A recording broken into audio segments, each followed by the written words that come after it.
This is Rowena Dooley asking Skull citizens to report for duty.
Dooley asking Sol citizens to report for duty.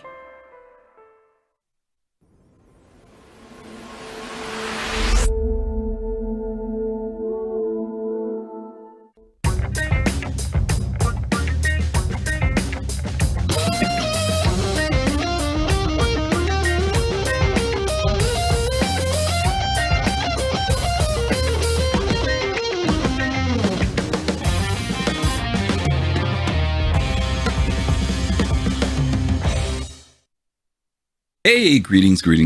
Welcome back to Soul Voices. I'm Griffin Gaming RPG. Today is Saturday, June the 8th.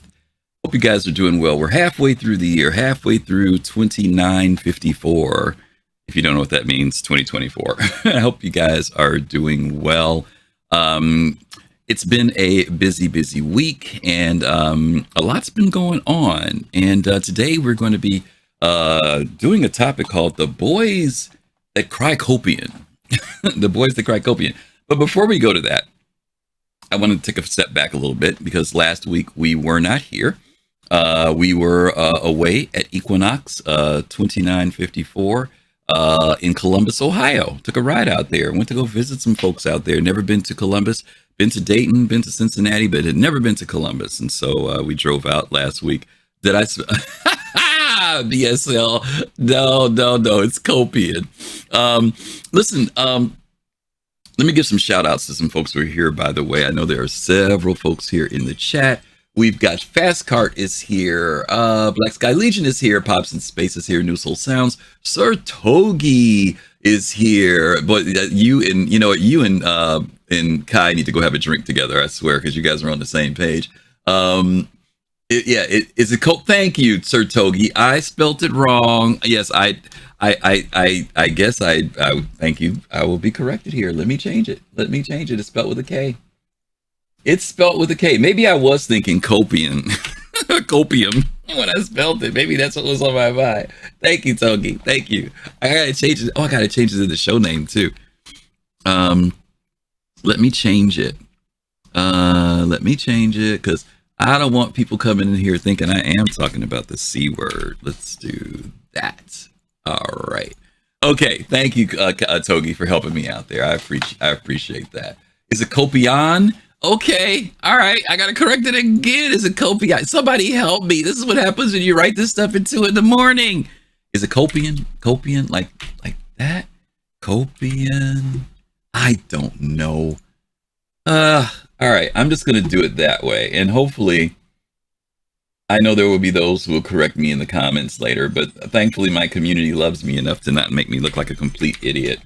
So I'm going to say it's like that. It's spelled aardvark. Yeah, I know. Kopion. Okay, I'm going to go with that one for now. And if it's wrong, guys, just forgive me. Okay, almost. Thank you. It is Kopion. Okay, so we got it. We've got it right now. Okay, thank you. So as I was saying, last week we weren't here. We were at Equinox, which was held in Columbus, Ohio. It was a weekend full of events for them. They had a big bar citizen the Friday evening. We didn't go on Friday, but we did go on Saturday. And I know you're saying, well, who is we, Griff? Okay, well, let me show you who we is. This is we. A group of us went down. Right next to me, standing next to me there is Radarid. We call him Rad for short. Next to him in the black is Ops Chief, who's standing there. And then next to him is one of the newest members to the community, Aztec Sun. I was originally going by myself. And then when I saw that my route was going to take me through certain areas, I said, hey, would you guys like to join me as we make it a big road trip? And they were like, sure. So we all piled into my car and drove 5.5 hours to Columbus, Ohio, and had a great time. When we got there, some of the first people that we saw when we got there was the one and the only on the left there, Sigelian. Hadn't seen Sigelian since CitizenCon last year in Los Angeles, so it was great to see him again. Standing next to me and between me and Ops Chief is a name that you guys have seen plenty of times. And if you've come to the Virtual Bar Citizens, you've seen him as well. That's Jod Jod. Jod Jod is towering over all of us. Really nice guy, really sweet person. Always been great supporter to the community and especially to us. Let's see who's next in the pictures. I got to do this manually because I just remembered to drop these in like 5 minutes ago before the show started. More images here. Up there at the top, it's me with the one and the only Starjump Grim. He and I had been hoping to connect for such a long time. He had hoped to come to CitizenCon last year in LA, and I was looking forward to meeting him there. And unfortunately, he had some things come up where he couldn't come. So this time, once I found out that he was in Columbus, I was like, yeah, to be honest with you, he was one of the main reasons why I went to Equinox. I was curious about it, but then when he said he was going to be there and have a table, I was like, oh, dude, I got to go. So we got to hang out with him. Up next to that is Crucian. As you guys familiar faces here. He's well known in the community as one of the pioneers who got racing really moving in the community with Atmo Esports. He had a table there as well. Bottom next to that is the one and the only Maiden Ariana. And most of you we've met. I know Maiden. I've met her several times. It was great to see her. They didn't know she was going to be there, but it was great to be there with her. And then last but not least, an old friend, Lobster Mac. I didn't even know he was going to be there, and I had to take a photo with him. It was really good to see him there. He saw me before I saw him, but it was really nice to get a chance to talk with him in person. Let's see who else we got here. Just some more background stuff that was going on at the event. It was fairly well attended. They had done some changes in how their layout and structure was done this year because evidently Equinox has been growing. Last year they were in a very confined space. This year they had a bigger space that they were in. And so they had all types of stuff going on. And basically the way Equinox came is that they have a bunch of panels. It's like a little mini convention. Have a bunch of panels going on. And then based on your fee, you have access to certain things. Like there's a general admission fee. There's a fee above that allows you to bring your own gaming rig and your own stuff, and you can plug in and they provide you with all the internet access and stuff you need. And you get to basically play the game while you're there competitively or just play the game. And then there's another level after that where if you don't feel like bringing your laptop or your rig, then they'll provide you with the computer and everything. So they had computers brought in.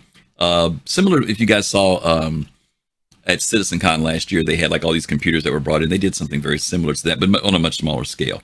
But yeah, it was very interesting. Some people literally were on their computers. We were there from almost 11 o'clock noon till 6 or 7, and there were people who literally stayed on their computer the whole time. They never got up. They said it because you could see the panels and see what was going on and hear what was going on and still be at your computer. So it was very, very cool. Very, very nice kind of event.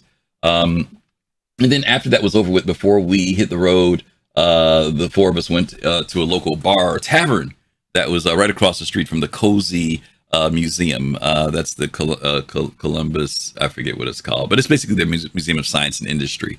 And we were there and we went across the street, had a really good meal. And then we hit the road, drove 5.5 hours back. We did all of that in one day. I think I left at 4 a.m. and I got home just before 1 a.m. So it was a very long day, but we had a great time. It was great hanging out with these folks. Really good people. We had lots of laughs, lots of conversation, lots of interesting music, to say the least. But we had a really, really, really, really had a good time. So really appreciate them accompanying me. Make sure that I got there in one piece back and forth. Let's say, what else? Okay. Talking about the topic today, the boys that cried Kopion. We're going to be talking about some general stuff that's been going on in the community, and then there's a video we're going to watch. It's a little bit long. It's about a 30-minute video, so I want you guys to join me on this one because it's kind of tying into this topic that we have for today. But we're going to kick it off with some real easy stuff. And of course, as always, you guys, you can join me by coming into the chat. There is a link that will come up that you can click on. And if you want to share your thoughts on anything that we discussed today, of course, we would love to hear from you. It would be really, really nice for you to come in and hear some voices. I would love to hear some voices today on the topics that we're going to be talking about. So let's go ahead and jump into our very, very, very first one here. This one is a question by Falco. This was from Spectrum. And his statement was, what motivates everyone to play the game right now? For me, it's nothing, so I don't play it. What I'm waiting for is something else than pew pew. Okay. Do you play the game? That's one question. If so, if you don't, that's fine. You know, the person who posted this says that right now they're not motivated because they're looking for, in their words, they're waiting for something else other than pew pew. They feel that maybe the game leans more toward combat, FPS, things of that nature, but other aspects of the development they are still waiting on. And so the game is not really reaching them right now because of the content that is available to them. So even though we know that CIG is making some technological advances and moving forward with certain aspects of development, evidently there's some other areas that aren't being necessarily done in a way that make people want to come back and play the game, which is interesting because Chris said that when the game reaches 1.0, he wants the game to be in a place where people can come to the game and play it continuously, and that these certain things are fleshed out more. So, yeah, anybody who wants to come in and share that thought with me, what motivates everyone to play the game right now? Were you motivated in the beginning and now you're not so motivated? Have you done all the missions and you feel like I've done everything that there is to do? Yeah, give me your thoughts. Are you a tester? Are you one of those people that says, I like coming in because I like finding bugs? I know some people who actually look forward to jumping in so that they can find bugs. That's what they want to do. I mean, everybody's going to have different motivations. So yeah, come on in. Let's share your thoughts with me. I've got the one and the only. Oh, who's kicking us off this week is the one and the only Togi. Hey, Togi, how are you? How are you, man? Oh, chilling on this Saturday afternoon. Yes, sir. Yes, sir. Yes, sir. Well, give me yours. This is the weird thing is that you can have two people who are waiting for opposite things, but it has the same result. I'm not playing because the pew pew isn't good enough yet. Okay. Yeah, I've heard people say that. I'm kind of done with the patch already. I'm just like, meh. Like, when there's more pew pew, I'll be back. But right now, there's just not enough pew pew. Do me a favor and expand on it a little bit, because I know you mean more than just the fact that there's not enough shooting. You're probably reaching for something more, especially people who are really into FPS can kind of get, they've got their own depth of how far pew pew can go. So, like, what is it you feel what was it you're looking for to be more of, or, what would fill out even the pew pew more for you? Actual missions, more mission-based stuff, server performance, okay. better everything. Okay, just something that expands beyond go to this location, kill everything that's there, and then repeat. So, in some ways, pew pew missions can become what we call like in MMOs, right? They become like fetch missions, right? You just get the mission, go do this, and then you come back, and then you, And a lot of times, I know in MMOs, like I used to play Elder Scrolls Online. The idea of going into the medieval world and doing all this stuff was great. But then I started realizing I felt like all I was doing was talking to somebody, go get this and bring it to me. And that was all I did, right? And I was looking for something, don't get me wrong. I know there's a part of that in gaming, but when you feel like that's all there is to the gaming, it starts to feel really kind of dry. No matter what the world looks like, you know what I mean? No matter what's there, you find that that's all you're doing when you move the fluff. And I've heard FPS people say this. Go ahead.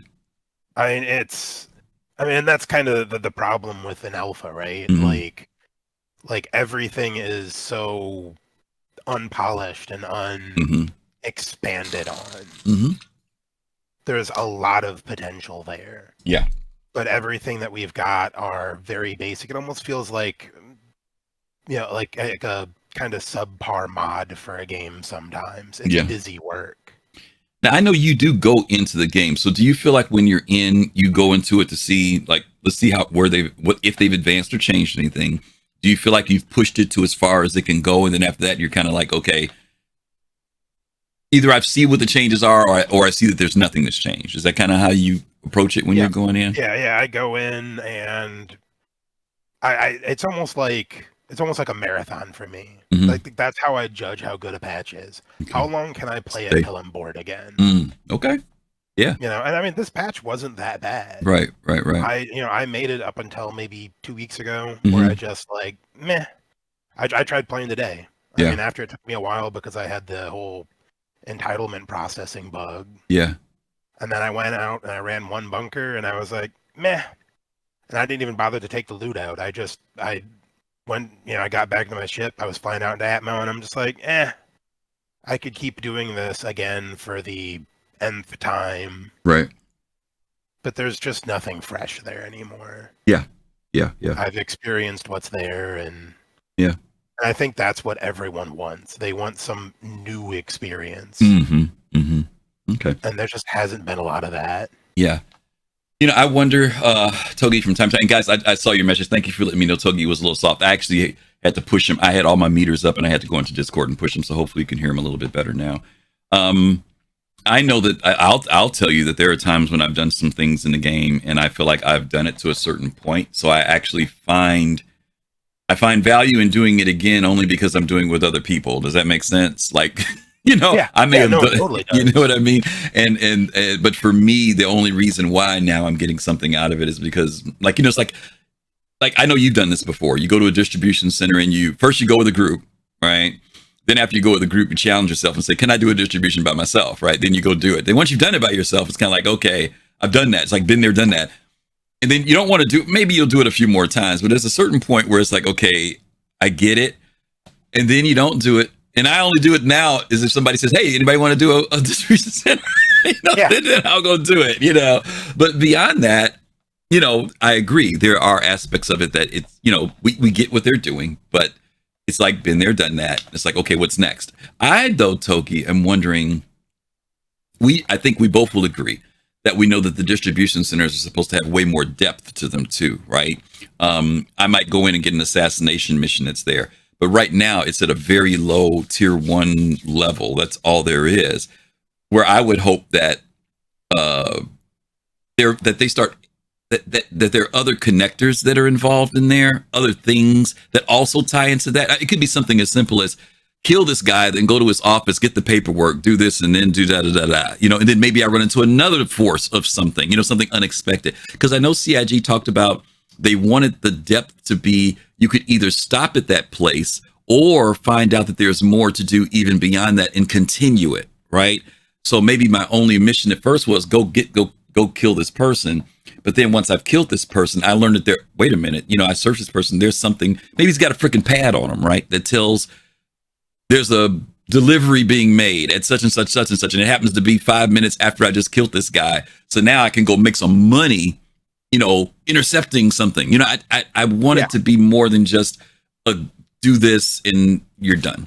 I don't know if that makes sense. Or if you go through it and you don't do it stealthy, then you get reinforcements. Yeah. And you have to fight your way out. Yeah. There you go. It's all of that, that polish that makes it a more dynamic experience. Yeah. That's a good one. What game was that you used to do where if you didn't kill somebody by a certain, it was the early Wolfenstein when you used to get we're going way back, y'all, to freaking 80s.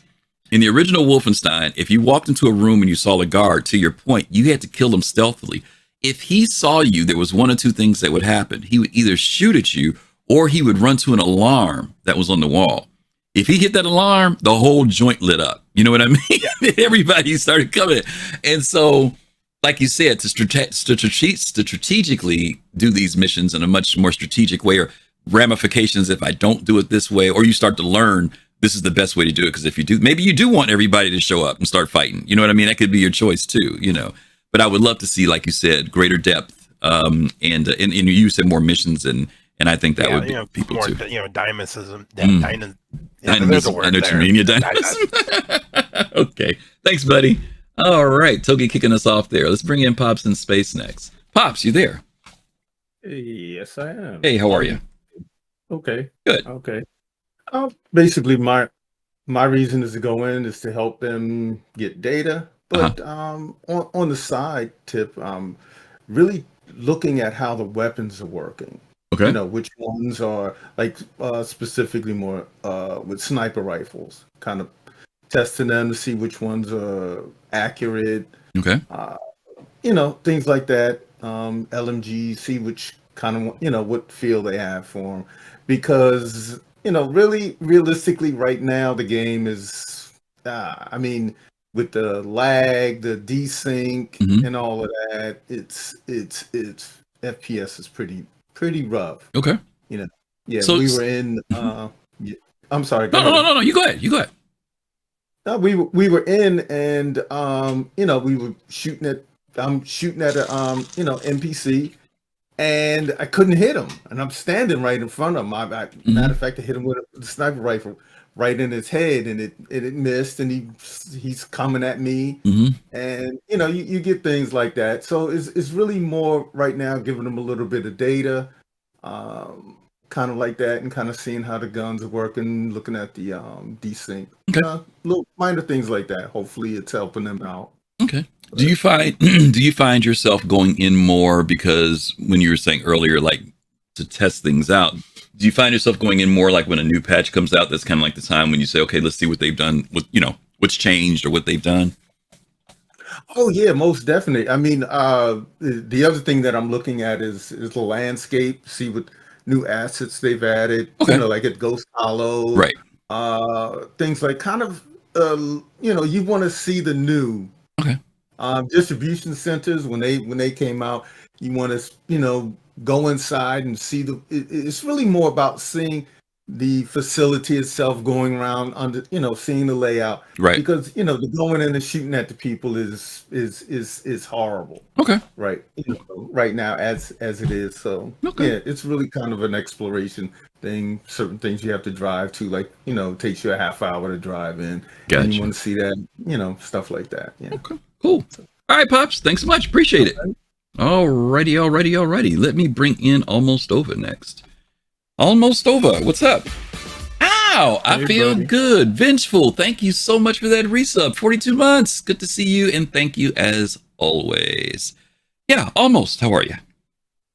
I'm doing well, sir. Good. So, for me, nothing has really motivated me to play the game. Well, it's not that, because I can make my own motivation. Okay. It's more of what's motivating me not to play the game, right? And for that, it's really just the amount of crashes and errors and stuff like that. I tend to not like to do what everyone is doing. I like, I mean, you know me with the boxes. I like collecting armor and spreading it around, and right now we have the bug box, and it just deflates me. You know, my wanting to play, and I love playing with the boys. But sometimes I want to go out and do stuff on my own. Right. As extroverted as I am, sometimes I do like my solace. Yeah. And then I go out and I do stuff, and you know, just errors, and I completely written off doing cargo, because if you don't get pirated, then the bugs are gonna get you, or you're gonna accidentally do duping, which I don't want to do, you know.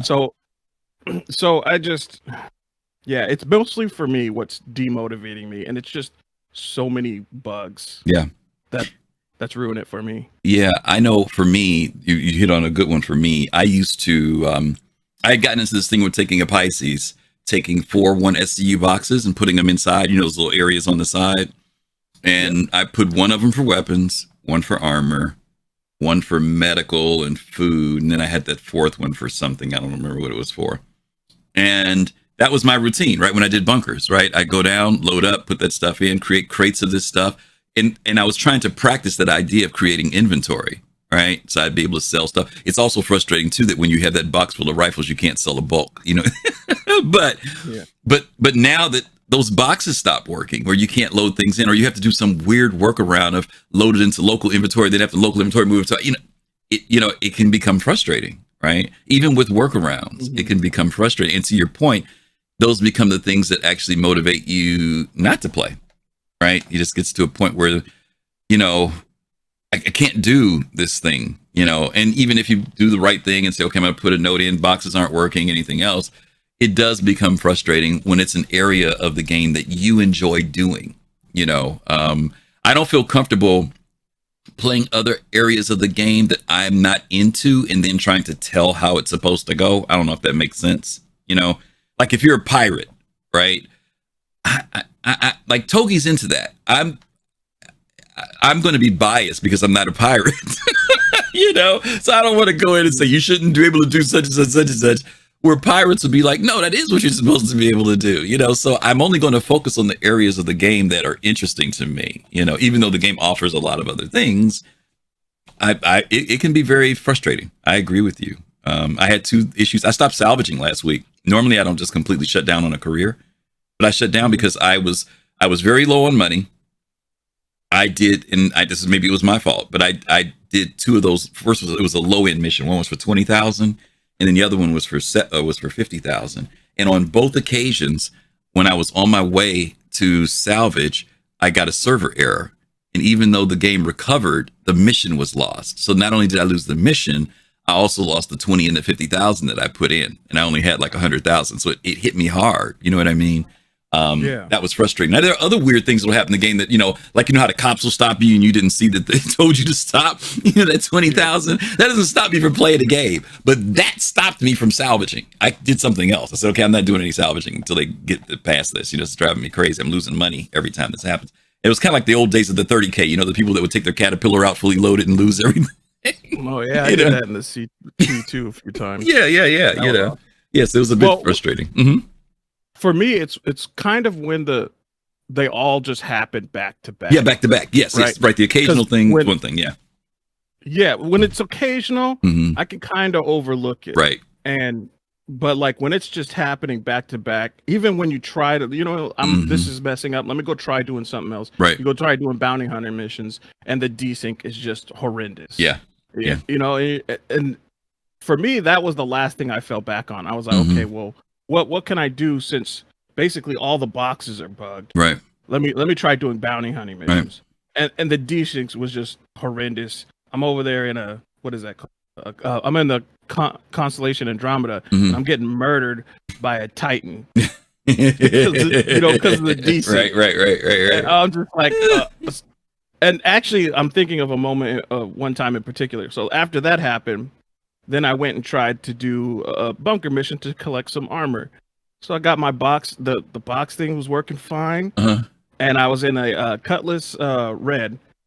And then when I tried to put the box inside of the Cutlass Red, it fell through the Cutlass and through the world. And then I was just like, I'm done. And normally I like to fly back to my base of operations. Like, nope. I just alt that forward. I was like, I'm done. I know how you feel. I feel your pain. All right, Almost. Thank you, brother. I've been there before. I want to say that Fast Car was next, if I'm not mistaken. Let me bring in FC. Hey, FC. Hey, how you doing? Okay. Yeah, I'm gonna give my normal spiel about me playing The Old Republic for 4 years, then I played EVE Online for 4 years, then I played SWTOR for 4 years. So evidently 4 years is my limit. So I want to start that clock soon for Star Citizen before it even go to 1.0. That's one thing. Okay. But I do wish that I could get used to the keybinds, even though the keybinds change every once in a while.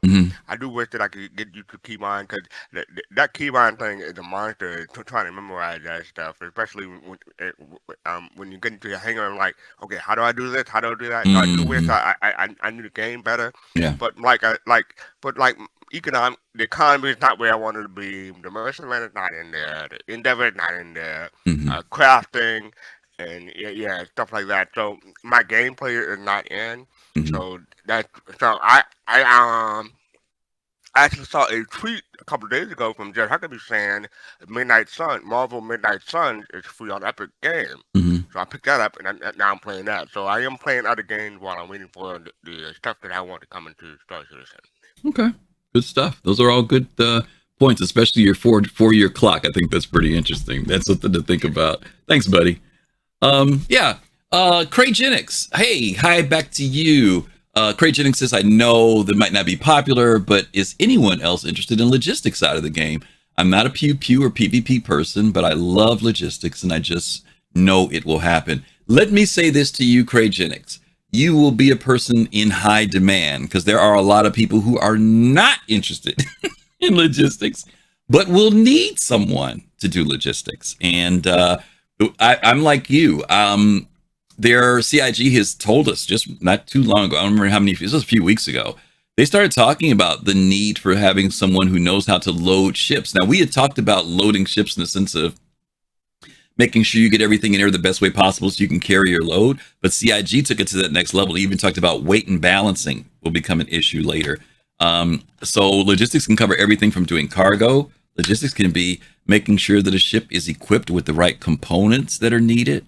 Logistics can be based around making sure that there's enough food and drink and medical supplies. Making sure the right vehicles are loaded up for missions. So I think that, there are. And I know plenty of people who say the same thing. I'm not a PvP person. I'm not this, I'm not that, but I would love to do that stuff.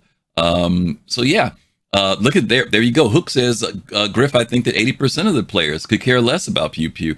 Yeah, I mean, the statistics and the numbers basically say that most of the people who are into the game are for exploration in other areas of the game. Not that pew pew pew's taken away from that. It's a part of what goes on. But we do know that a lot of the stuff right now that's in here is based around combat, PvP. But there are other things in there too that we can come up with on the side as well. All right, let me get some other folks in. Let me quit gabbing. Let me bring in Admiral Kusanagi. Admiral, how are you? Hey, good afternoon. How's it going? Good. I think you know all about my gaming stuff. So I mean, I just want a game that's fun. Mm-hmm. And when I play Star Citizen, it's a gorgeous game. Mm-hmm. But it's not a lot of fun. Mm-hmm. And this current patch is more like a 318.x to me. Mm-hmm. I tried cargo hauling last week, I think, and I haven't cargo hauled prior to cargo haul in probably at least. And so I've just been like very, very standoff. And I tried the salvage, and I heard about the duping bug, and I the cargo. You look at all these apps, right? Look at all these apps to where to go to bring this commodity to this location, and you go to one location, sold out. You go to another location, sold out. You go to another location. Literally, it was like 3 or 4 locations that I've traveled to find stuff that I could sell was sold out because of probably the duping bug. And I'm like, this okay. So salvage is crap. Cargo's crap, and probably mining is crap. And I didn't try mining, but it's just the process is so long. You have to get it and refine it. You have to bring it in your cargo ship. And I'm like, that sounds like a disaster right there. So now there are instances like when we do like say the Idris mission where they get a bunch of people together, and that's a good time. But like for those watching who play like Helldivers, like that's a fun experience. It's constant like action, constant jumping around, and that's a good time. And I just started playing WoW. Like if you told me like 6 months ago I'd be playing WoW, I would tell you you're out of your mind. I haven't played WoW since like 2018 when I tried it again for like a month, and I just started playing WoW again. Okay. Why? Because it's just I'd rather do that than play Star Citizen. Yeah. And that's something that, like, and I know we talked about when we got the latest patch, like, oh, this is going to be like, everyone was thinking it was some god patch, and all this stuff was going to be amazing, and blah, blah, blah. But I've always been on the, looking at the timeline of getting Squadron 42 and the resources of Squadron 42, and them moving over and putting, looking at the funding that we talked about earlier. And, I'm still pushing like late 2020s or 2030 for 1.0.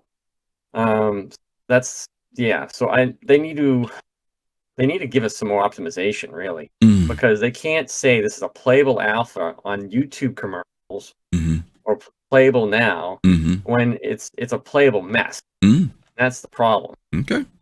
Yeah. I can't say I disagree with you. I think that is definitely, to this person's point. I think it's kind of cool this person actually asked this question to see what other people are saying, because they confess there's nothing right now that they don't play the game, but they do ask them, what is it that makes you play the game? What motivates you to play it? And I think it can be, especially depending on how long you've been in the game, like someone who comes in brand new, their eyes see the world from a different perspective, because they see, even if they see bugs, they say, okay, it's just a bug, right? But they've only said that, let's say 10 times, right? But maybe you, who've been here X number of years, have said, oh, it's just a bug 1,000 times.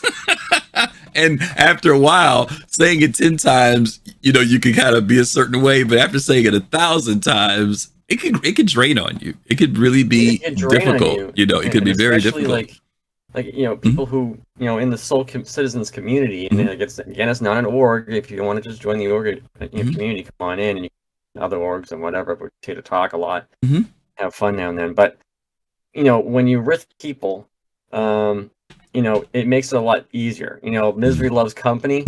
And that's certainly true with this game. Yeah. So it's if you love the game, if you think you love the game or you like the game, and you want to have a better time, then find a community that you can share your experiences with. Because when you share these experiences, it makes them better. It does. When you're alone, it's just like, oh, you just keep getting hit in the stomach, and it just hurts and hurts. Those are good points. Thanks, Admiral. Good stuff.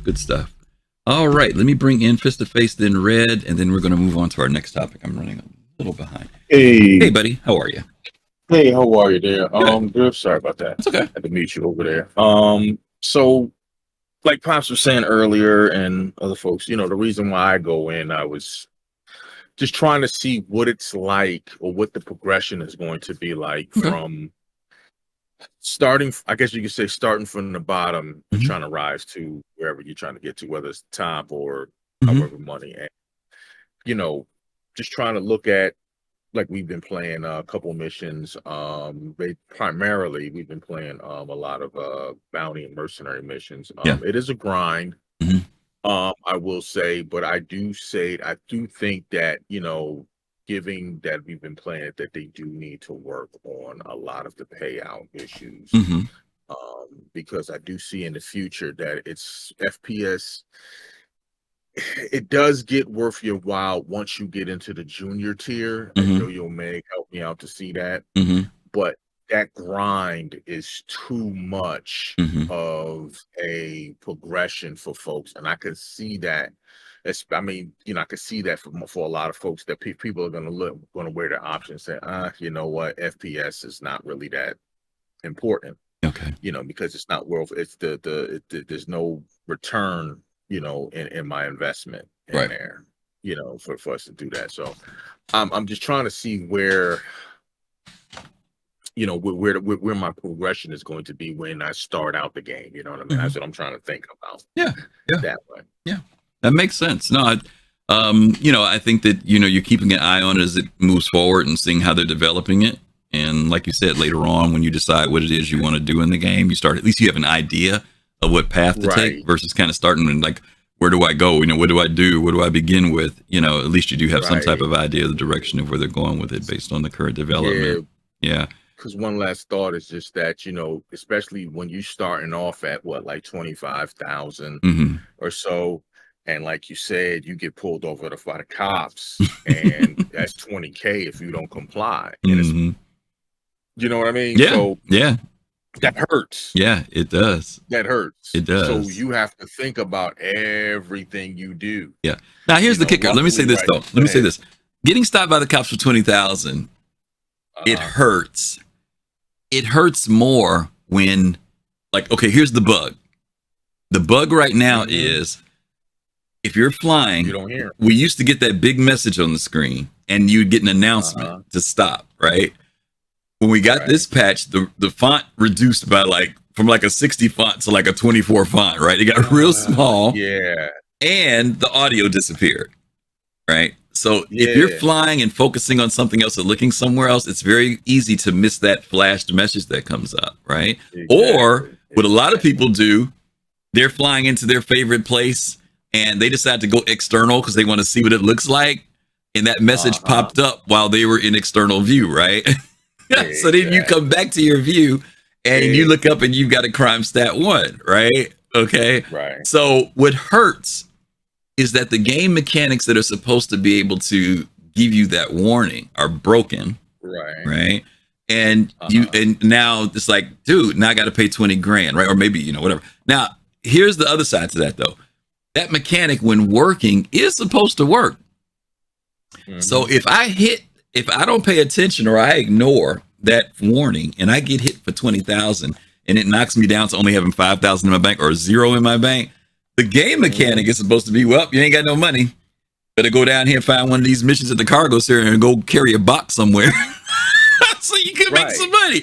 But because it's broken, it really hurts. Right. Right. So I don't want people to think, I don't want people, I know you weren't saying this, but I don't want people to think that it's unfair for them to take 20,000 from you if you only have 25. I'm saying if the mechanics are right, that's how it's supposed to work. You get hit. Correct. Right. You were on your way to go buy that new gun. You can't do it now. That is going to be a painful side to the game, kind of like Dark Souls. You know what I mean? It's like that throwback. It's like, oh my God, I got to go back and start. Oh, I just got the money. But as you said, it can be very frustrating when the mechanics don't work. It just, it just becomes a big frustration point at that point. Yeah. And I hope that all of the data that they're getting from it, because a lot of these things, they need to nail down. They need to nail stuff, little stuff like that needs to be nailed down. Yeah. Okay. It has to be nailed down. I agree. All right. Thank you, bro. Appreciate you. All right. All righty. Let me bring in last but not least Red Bear, and then we're going to move on to our next topic. Red. Are you there, Red? Yes, I'm here. I got a couple of things. First of all, I have played the PTU. It's open to all backers. Yes. I just want to say. And the following just was occurring to me when I was just going from Moonbase to Moonbase. The local inventory is gone. Yes. Yes. I don't know if people noticed that, but it's gone. I've been saying this for weeks that it's coming. That inventory is changing. I said that in this patch. I mean, like you said, maybe people don't know it's that close, but yes, you're right. Yeah. Yeah. So that's the one. The second of all, I saw also people were doing a bounty hunting mission, and then they got a stop sign from the police because they want to scan him while he was attacking an hammerhead. Like that is a bit. Much, right? So he saw the message blinking in his face, but he couldn't stop. Oh yeah. If you stop, you're dead. Yeah. What do you do, right? That is What do you do? I did that the other day. I was doing a mission. That happened to me the other day. I was doing a mission and the cop stopped me in the middle of the mission. Are you kidding me? Yeah. I just forgot about that. That did happen. Wow. Yeah. Now, is that a bug or is that intentional? I hope it's a bug or something they have to work on. Yeah. It's just nonsensical. Maybe the cops will wait outside until you're done with the mission. Till the hammerhead is dead. And then they said, okay, mate, have a scan here. But otherwise, it shouldn't happen. Yeah. I was also looking at the mission reward, or the mission reputation. The reputation is going for some very slow, but also you have some other reputation or bounty hunting that gives you a lot of reputation compared to the rest. Okay. So if you want to go fast, you hunt Kopion, and apparently that's the fastest way to go up. If you want to know. Do the Kopion. Okay. Yeah. Okay. Kopion. All right. Let's hope that this next patch. Well, we'll have to see how it goes. We'll see how things change when it comes. Last but not least. Yeah. I think the last what people are actually complaining about because of the servers crashing a lot.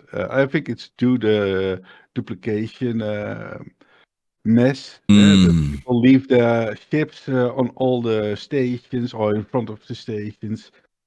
I hope they will make SRV missions that they throw those ships away. Yes, that would be great. With a big penalty for the owners of the ships. I mean, that should be able to do. There would have been, if that was in the game, that would have been a counter to the exploit. Big time. Yeah. Big time would have been a counter to the exploit. Because I can tell you, I live at Area 18, and I mean, there are some days where there's like 15 C2s and stuff parked outside. You know, but salvagers would eat that up in a minute. Salvagers would snatch that up in a minute. There you go. And I think if they do that, that would help the crashing of the servers a lot as well. Yeah. Right. I mean, that's actually what I think is causing this crashing and displease of the people want to try to play the game. Yeah. That's just it. Okay. All right. That was it for now. All right, buddy. Appreciate you. Thanks, Red, for coming in. Okay. All righty. All right. Okie dokie. All right, we hit that topic. Okay, we've got I mentioned earlier we got a video to watch, and the video's like 30 minutes long. I don't know if we're going to get through the whole thing because I don't want to go over the 2-hour mark, but we're an hour and 10 minutes. We got an hour and 10 minutes left, so I'm going to try and hit these next two subjects. This is a fun subject that we want to cover today. Someone had written a piece about this Titan suit and producing planet by ESC 907. I'm not going to, Fastcard will put the link in for you guys so you guys can check out the post. But I really want to come back and I was going to talk about this topic, but I said, you know what? I really want to address this thing about Titan suits because I always hear people talk about the Titan suit. And I really want to ask you guys, what do you think the Titan suit, if CIG does it, this is a concept piece that they did for it. What do you guys see a Titan suit being in the game? And I really want to ask that in light of balance. Balance, okay? I know it's a cool thing, but I really want to talk about balance. If a Titan suit is introduced into the game, where do you see it fitting? Does it have limitations? Give me some ideas for this one, okay? All right. I'm being really interested in this because I'm trying to find balance for something like this. I see Red is already back on this one. He must have some feelings about it. So I'm going to bring Red in. Yes. Right. Yeah, Red. Yeah, I see a couple of uses and also restrictions. Okay. The restrictions are the easiest one. So you cannot crawl into holes or go into houses, that sort of stuff. I mean, the physical limitations. Way too big. Any type of physical limitation, you're saying, yes. basically. Okay. Yeah. Okay. It might be also slower than if you're going even in a heavy armor. Mm-hmm. So that's another one. Let me ask you this. Is Titan suit a Titan suit because of size, or is it a Titan suit because of what it's able to do? I know whenever we see a Titan suit, we always picture it as being like some mech warrior, some big, thing. But is it a Titan suit because, in other words, can a Titan suit be normal human size, but because it gives you additional strength or speed? Or does it have to be something that physically is designed, that it's towering?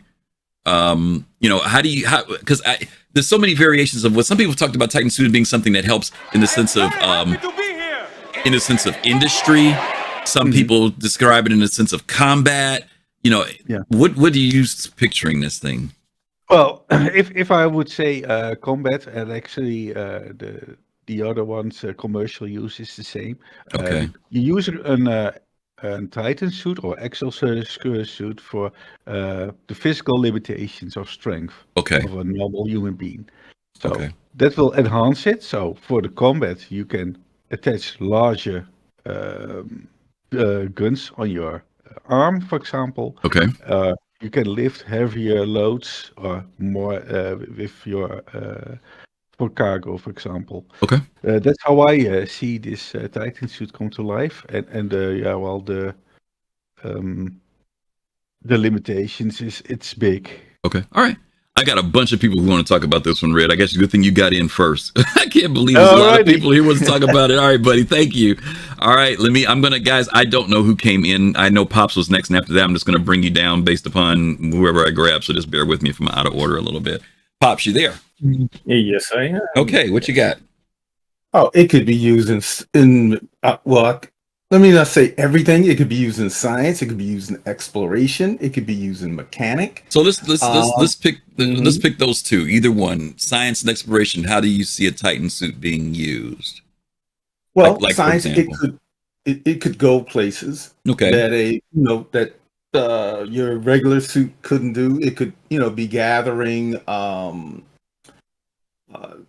different minerals and things like that. It could Okay. have abilities to do that. Wow.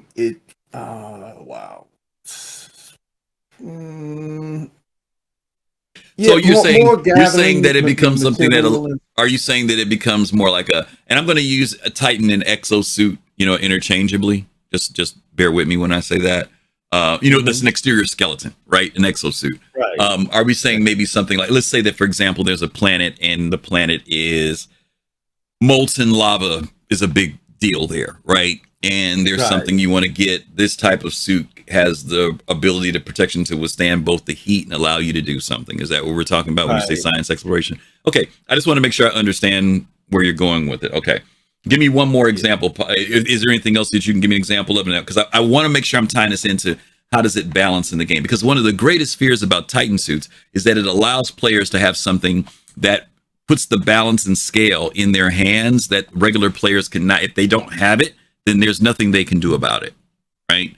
If somebody's got this suit that is impenetrable, does this, that, and the other, and they've got some mega MFG weapon on the ends, and how do you compete against that, right? Wow. So that's why I'm saying I'm curious as to what people picture as a Titan suit, okay, or an exosuit, whatever. I really wasn't considering a Titan suit as far as combat. Okay, fair. Oriented. I was looking more like Ripley. Okay. Okay. I'm moving something more utilitarian. Something along those lines. Okay. Okay. Yeah, that's more where I see the suit. That's fair. That's fair. Okay. Yeah. All right, Pops. Appreciate that. Thank you. All righty. Let me bring in. I think Kai was there. Let me bring in Kai. Then I'll get Togi. Or Fist might have been. I'm getting lost now. Kai, you there? What up, brother? Can you hear me? Hey, buddy. Yep, gotcha. All right. So just to sort of kind of put a different shade on this, because you said, well, I kind of think of these Titans as like mechs. I don't. I think the problem here in you're trying to get your head around it might be the scale issue. So I see these Titan suits as more like, as opposed to battle mechs in BattleTech, they're more like elementals in BattleTech. Elementals are power-assisted infantry, advanced infantry units that have some armor and some extra capabilities based on, and they're configured based on the mission that they're going to be doing.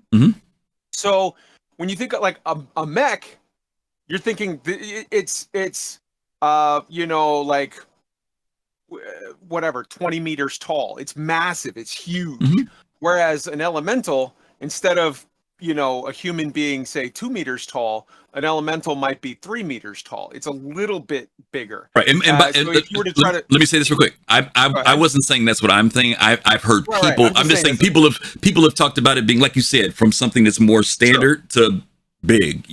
So go ahead.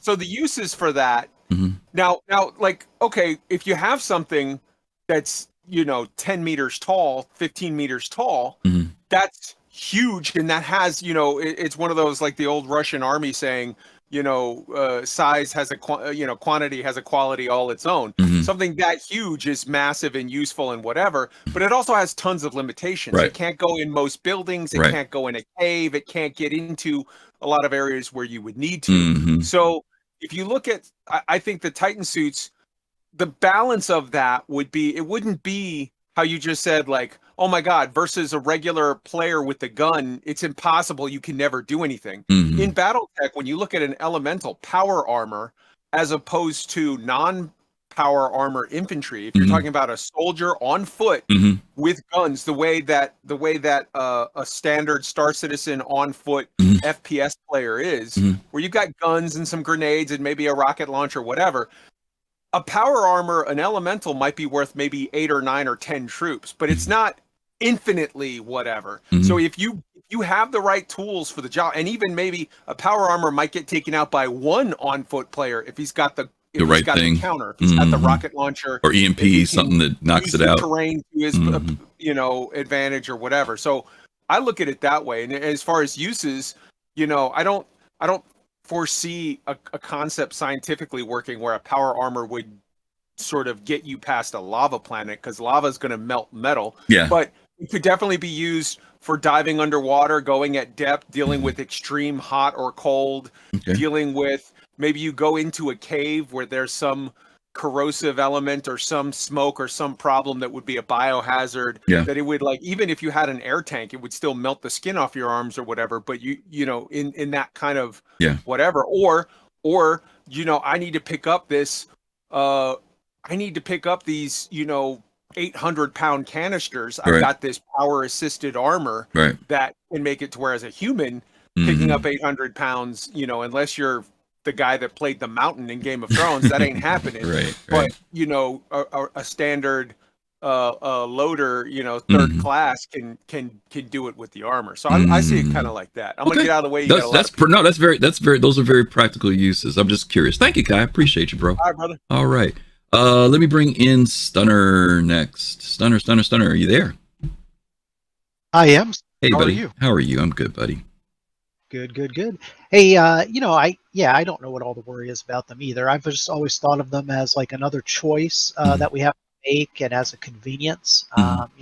So, like, some other people already brought it up. So I don't think they're going to be that big. I think they're going to be kind of like the picture here at the most. So, like, you know, when you're going to go do an assault of any type, doing your research on your target, what's the ratio of like Furies to Titan suits to hover bikes that you're going to take based on, you know, the objective you need to accomplish? If you're doing some type, if you have a base where you do like a lot of industrial stuff, maybe it's more convenient for you than having to equip like the two-handed tractor beam and have batteries, you know, that you have to go back and forth for to get. You know, walk around and, you know, basically your arms are like two of those two-handed tractor beams. You know, it's just a convenience. Well, let me ask you a question. I see items like this. I see one of two things happening with items like this. I'm sure, guys, listen, I am not the greatest, have the greatest amount of experience in video games. So if you guys know of something that does do what I'm going to say, then just let me know. I'm just saying I've just never seen it. And it's just me. I don't, but I've never seen every game out there. Usually items like this become one of two things. They either become the meta, where everybody, they see this as, I got to get this thing, and if I get this, it blows everything else, and I won't use anything else. All I'll use is this. Why buy the grav gun when I could have a Titan suit? Or they make it and everybody thinks it will be the meta, and it doesn't, and it disappoints everybody, and nobody uses it. So I'm trying to figure out what's the in between the thing that it doesn't become the meta, and at the same time it is a waste of time, nobody uses it. And I don't know where that balance is in the game, because I think that players, anytime players see that, not just the shiny new thing, but they think, I mean, the whole name Titan suit, that's going to be what everybody wants to get. Why not? Yeah. Why not get it? You know what I mean? Why not get it? You know, is it that they need to build some things? Do they need to build limitations into it that actually makes you say, is it worth putting on the Titan suit this time? Like, or that the Titan suit works for this scenario, but this scenario, nah, dude, you do that, you're gonna get wiped out. You know what I'm saying? I'm trying to find balance in something that does all that. Makes total sense. And I mean, that's one thing I think, well, we already do that as players now in the game. You know, we make purchases on ships based on the meta or what we think they will do. You know, and I think CIG is really good at about putting limitations in. I mean, with these things, there can be power limitations. If they are if they're not completely enclosed, then it's pretty easy to shoot the person inside. So that's a vulnerability. If they are enclosed, then you're going to have the, like, you know, the things that we haven't gotten yet, but they've talked about is life support systems. So there's going to be a limit to, like, you know, how long you can operate without having to maybe do something. So yeah, I think they'd be very conscious of that. And I think it would be mostly about the cool factor. People would want them because they're cool. But, you know, also, like, going back to the example I did about the two-handed tractor beams, like, if you're having, yeah, why would you have do that instead of this mech suit? Well, that would be like, as you play your way through the game and are earning more and able to sustain a better lifestyle, because they would cost a lot more. Yeah. And also, if something happens to it, you're losing a lot more money. Yeah. Okay. Fair enough. All right, Stunner. Appreciate that, brother. Take care. Okie dokie. Let me bring in, I'm going to start at the top this time. I'll bring Admiral Kusanagi. I'll bounce this back and forth a little bit here. Hey, Admiral. Hey, I see you got a lot of people in the queue here. So, I love the industrial look of this. no one has touched the fact it could be used for construction. Construction. Okay. And that would be a pretty interesting use for that. Okay. And you could kind of see how maybe you have to use some type of laser welding or to, like, again, move structures or whatnot, or push things where they need to do or whatever. Yeah. But I always look at, like, I've looked at this always as like a military platform as well. But like everything, when you're looking at a battleground, and I think Kai said this, you kind of just bring what what the situation needs.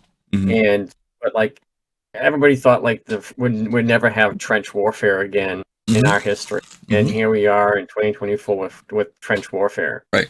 So you just have one thing that counters something else, and you hope that you can, overcome the obstacles that you're trying, whether you're defending or attacking. And again, we live in a universe with van duels, so perhaps this is used more often than we think. Yeah. On the front lines. Certainly, just using Ghost Hollow as an example, I think we took a storm in there, and I just kept hitting like tree after tree. Right. And like, okay, this is not worth going down there. This is probably more like a like if I had my MT, I'd rather bring that instead. I think I did that like 2 months later. Yeah. But this certainly could have the narrow frame to get around those obstacles. So it's all the obstacles that CIG wants to create for us, whether it be in a cave, a big cave, maybe you have a jump pack in this thing to get down into a cave, to explore a dangerous area with the giant spiders or whatever. There's like lots of things that you could find that would terrify you if you get ripped out of this thing in a hostile manner. So, for instance, is a lot of people here have or have not seen the Animatrix when the machines attacked the humans, and the humans wore some type of mech suits. And they had infantry too. They had people just who were in trenches, and they were just running around. We could look at them as saying having rail guns, while these things are dealing with the larger stuff, and people with rail guns are trying to shoot these mechs. So on the opposite side, so there's a lot of places they could go, but definitely I like where you guys are going for, maybe like construction or some type of industrial stuff. I can't think of anything like mining wise. Those are good examples. Sure. Okay, good examples right there. Okay, thank you, Admiral. Appreciate it. All right, let me bring in Fast Cart next. Some jumbling folks around here. FC. All right, gotta mute you real quick. Okay, go ahead. Yeah, so Admiral took the words out of my mouth. Okay. No, I was gonna say, so people may think Titan Suit may be good for PvP. It can be, especially ground PvP, or maybe like taking over a base or base building and stuff like that. Okay. But like I said, Admiral went where I was going. Imagine if you have to complete a mission in a cave, but your final boss put you against a rip crab or a boiler stalker. And as a trade-off, maybe they have limited power because they're not like they're not ship size, they're not vehicle size, so maybe the power capacity is smaller. So that can be the balance when it comes to it. But yeah, I can see use for these. Okay. And a lot of us are looking for that anime or movie reference. I don't think it's gonna be all that, but I think it'll be. I'm hoping it'll be fun. Okay, fair enough. I appreciate that, FC. Yeah. Alrighty, let me bring in Almost Over. Almost. Hey. Yes, sir. All right. So, a lot of people are saying, basically not basically the same thing, but a lot of people are mentioning ways that they can make it balance with power being one of them. Especially because batteries are going to. It's like that sleeping giant. The battery. It's creeping up. Like a lot of people aren't really thinking how much batteries are going to have an impact on future gameplay. And I mean, they already added batteries for the tractor beam. We don't really need them right now. It's rare that you need to change the battery before you actually lose it some way. But that is also, yes, a balancing way. But they could make it, and I've said this before, absolutely brutal to lose one of these things in combat. They can make it cost as much as a ship and have almost no maneuverability. Give it the same pitfalls as like if it loses an arm or a leg. I mean, are you going to hop out of the suit and replace it on a battlefield? You're going to have somebody else do that for you. Yeah. You know, almost like engineering. Engineer has to reattach it, or you might have to have another player craft a missing arm or leg for it. The thing the first thing that popped into mind, and can't remember who said it earlier, but was more, Pop said it, more like Ripley, but not, because like I thought of the claws and I thought, man, that'd be really nice to hold like some SCU in those things. And so then I started thinking, okay, well, what would be the positives and negatives? Because obviously balance would have to play a factor. Well, make it so it's not very maneuverable. Just make it so. And another balancing thing, since you're basically a person on foot and you could think of being battery operated, it probably wouldn't have a shield, right?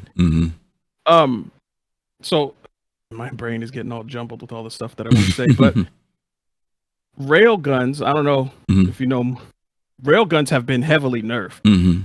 Like they do like less than a third of the damage that they used to. Okay.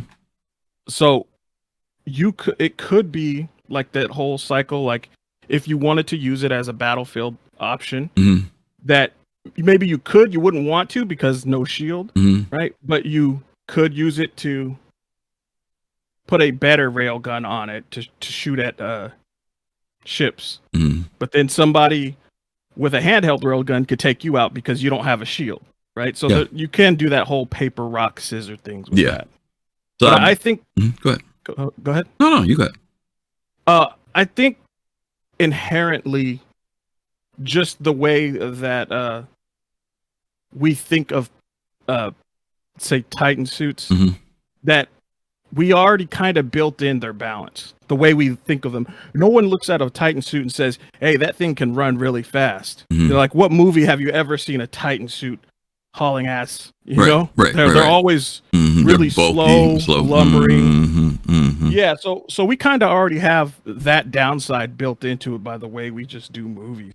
So I feel like whatever balance and again, it would sell like crazy if they ever did put these up for sale. I think whatever balance that we would be afraid of, they kind of already inherently have their balances put in. Just the fact that they're slow and lumbering, they'd more than likely have to be battery operated. And I think definitely do not put shields on them if they were ever to, because then that would make them the meta. Okay. Why would I take why would I go on foot into a distribution center when I can take a Titan suit? Okay. Yeah, they would have to make it to where you could take this in, but if it sustains any type of damage, the amount of money you're going to have to pay to repair it is going to be, it's not worth it. Just going on foot. Yeah. Okay. All right, buddy. Appreciate that. Good suggestions for the old Titan suit there. Okay. Thanks, buddy. All right, let me bring in Jade. Hey, Jade, you there? Yeah, I'm here. Okay, hey, good. Oh, hey, wait, I gotta mute my tab. Okay. All right. So first, I want to address this whole battery thing because I keep seeing this, and it drives me up the wall because we're 930 years in the future, and apparently we're supposedly still using electrochemical batteries. Look, the Curiosity rover on Mars is not using an electrochemical battery, right? That's going to go for years, right? Right now, in consumer technology, they're looking at batteries that'll power your phone for 50 years, nuclear batteries. The Curiosity rover has the multi-mission radioisotope thermoelectric generator. It's 25 inches, right? It's going to power that thing for years, already has. So why, if we're 930 years in the future, are we talking about, this battery is going to run down? So that drives me up the wall. But just getting back. Well, let me answer your question. Let me answer your question. It might be because CIG has implied that batteries can run down. Yeah, but why? Jade, I'm not arguing the point. No, I know. You're saying why are the people? Oh, okay. I was going to say, okay. I thought you said yeah, okay. Why you want them to be able to do that, right? I want them to hire a futurist. Okay. Whoa. You don't want to have that conversation with me. You know that. You don't want to have a conversation with me because you know who I think the future should be. All right. You do not want me to start. Okay. So let's just go to your next point.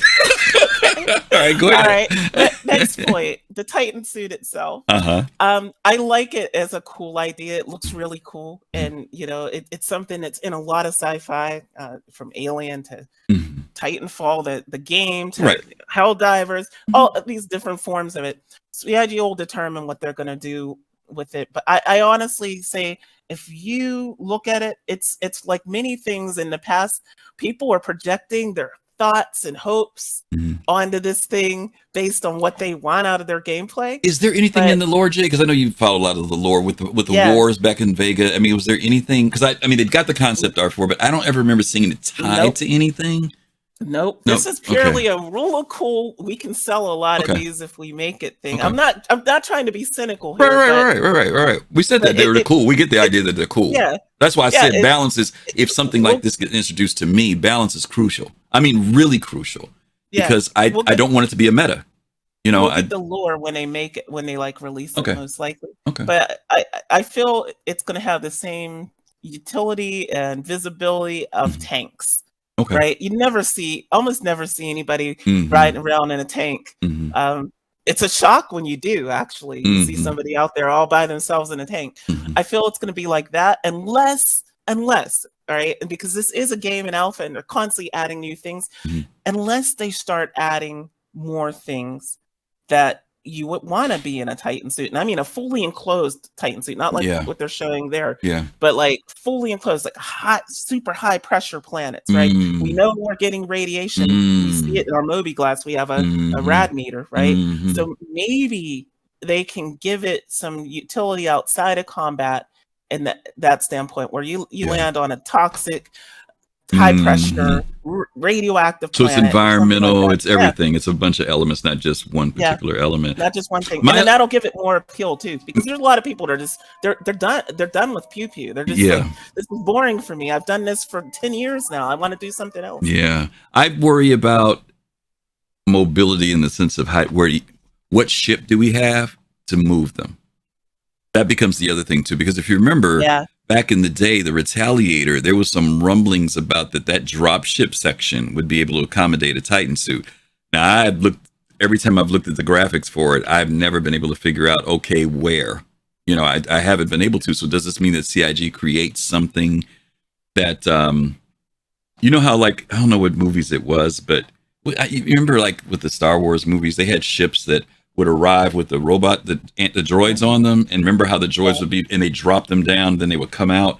We don't have a ship right now, even to me, that would accommodate, even if it's a Titan suit that's a freaking, let's say it's only 7 feet tall. I don't know that we have anything that would, if you were bringing a group of these, to drop them off somewhere, how do you even get them there? I mean, are you going to? Don't get me wrong. I know they got ships like the M2 and the C2. I'm saying I want to see what the mechanic is for these things to be at a charging state. Whatever it is they need to do. I just want to know, okay, how do we deliver these things even if we do have them in the game, right? They're not going to just fly in, It's like...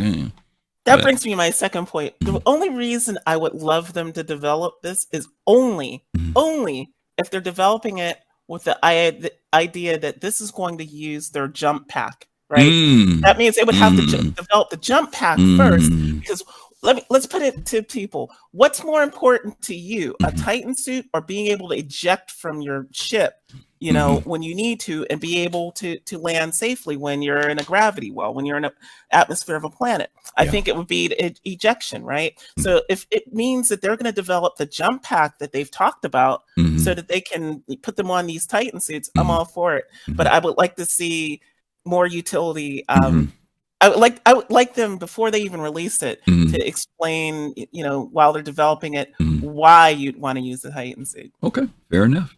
All right, Jade, thanks a lot. Futurist. I had to throw that on her before I yanked her out of the room, call her a futurist. All right, let me bring in Fist to Face and Togi, then we're going to move forward. Oh, I'm running late. Go ahead. What's up, buddy? What's happening, girl? Hey. All right. So I'm gonna try to keep it to like the Titan suit. Everybody, points and all of that stuff about it. But my points, I'm gonna try to keep it focused on combat. I think let's I'm gonna say this real quick. Let's get it out the way. Titan suits are not gonna be anything like we see as far as like Anthem. Okay. Anthem to me was the epitome of a Titan suit. But that's also because everybody was in Titan suits too. So yeah. Exactly. The way you could do everything in Anthem, you could fly, you could maneuver, you could zip zap zing. But one of the things though that I will take from Anthem and about combat was that when you fought an enemy like a big boy, right? They had a weak point, and their weak point was their fuel. Right? Their weak point was always, it's just like when you're in Battlefield or Call of Duty, when somebody's in that flamethrower suit, yeah, they can do some immense damage, but they are vulnerable as hell. And where are they vulnerable from? That fuel on the back of them. Yeah. So CIG has to make the Titan suit vulnerable from some type of weak point, right? So there has to be a weak point on the Titan suit. Yeah, point of vulnerability. Where you can target, right? You can hit it, boom. Somebody with a good sniper rifle hit that fuel cell, and boom, disable her. Disable that thing like it's nothing. She is null and void now. Yeah. So guess what? You are a walking target. Yeah.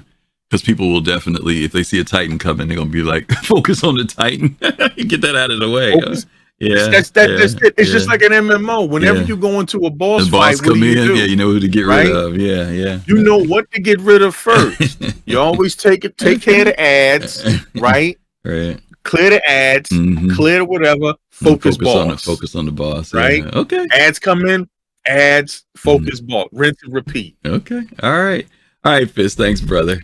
All right, last but not least, Togi. Let's get Togi in here. Hey, Togi. What up? You got it. So, this whole topic is a lot like people who talk about tanks in modern day warfare, where they focus so much on the vulnerabilities that tanks have. Oh, you can take them out with drones, you can take them out with javelins, you know, they're vulnerable to infantry. And the thing that people really don't realize, and the thing that I'm more concerned with Titan suits than anything else is what are its capabilities? Because that's the real calculus. It's not just vulnerabilities. It's what do they bring to the table that I'm paying for. Good point.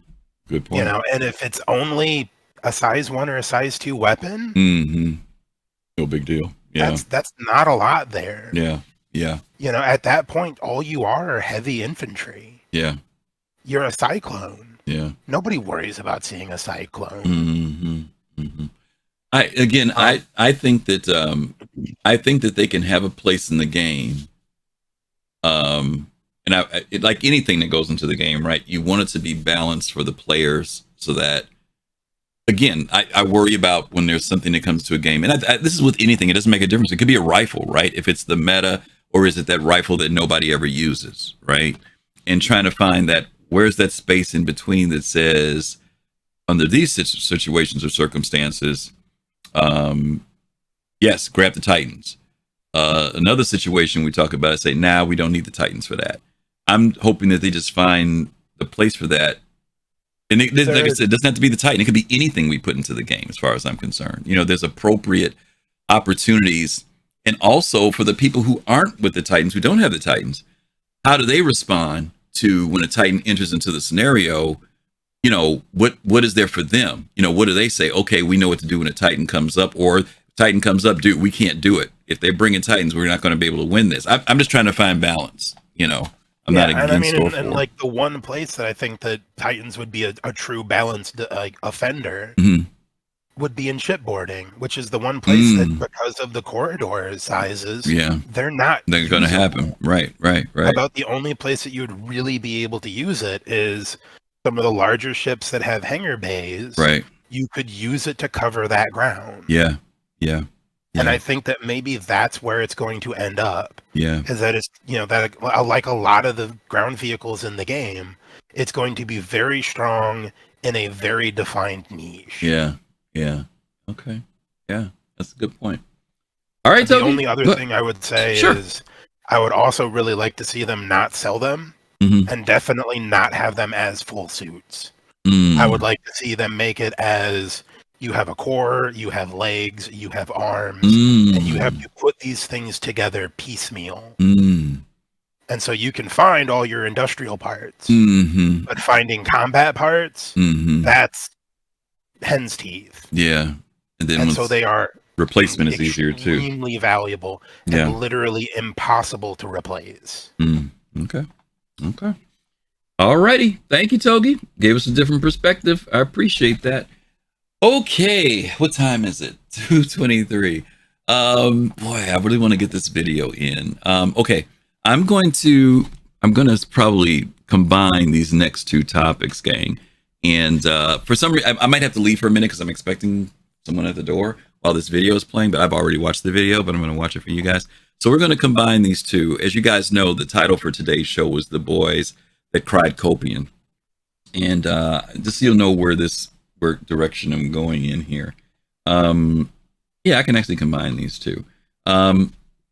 These statements, I'm always amazed at how there are quite often these statements are statements that come not from outside the community, but from inside the community, right? The comments about that the funding is drying up, or the funding will dry up. Now, not that the funding won't reduce or change or anything like that. I think that's just inevitable that that's going to happen. But there's this every year we get to this thing, like right at the beginning of the year when Invictus and stuff comes around. There's this whole thing about, are we bringing in the same amount of money that we brought in last year at this time, right? Or CIG is not going to make a certain amount of money. They've made less than last year. As we were approaching Invictus, there was already people talking about CIG not making their money. Mind you, we really don't know what their operating budget is. We really don't know how much money they need to operate every year. But we get these numbers at the end of the year saying that they made 117 million. And then there are people who put this scale on every time there's a sale, and every time we reach Invictus and IAE and CitizenCon, and then go back and forth of, oh, they're not going to make the money. And then we get into these conversations and I say, CIG will make their money. They'll make their money. And they end up making their money at the end of the year, whether they're over their last year's number or slightly under it, but they end up making their money. Then the other one is that this patch has nothing special. There's always the forecasters ahead of time that will say, oh, there's nothing in this patch. There's nothing going to come out by the end of the year, And then stuff comes out, and then people start swinging back the other way about, oh, there's stuff. So anyway, the general theme of this has to do with, if you guys know where the adage comes from that I opened up on, saying the boys that cried Kopion, it's nothing more than the spin on the boy that cried wolf. That, the story of the boy that cried wolf is the boy who kept saying that there was a wolf coming, there was a wolf, and people kept running every time they heard this, and they get there and there was no wolf, right? And then finally the wolf does show up. When the wolf shows up, no one believes him.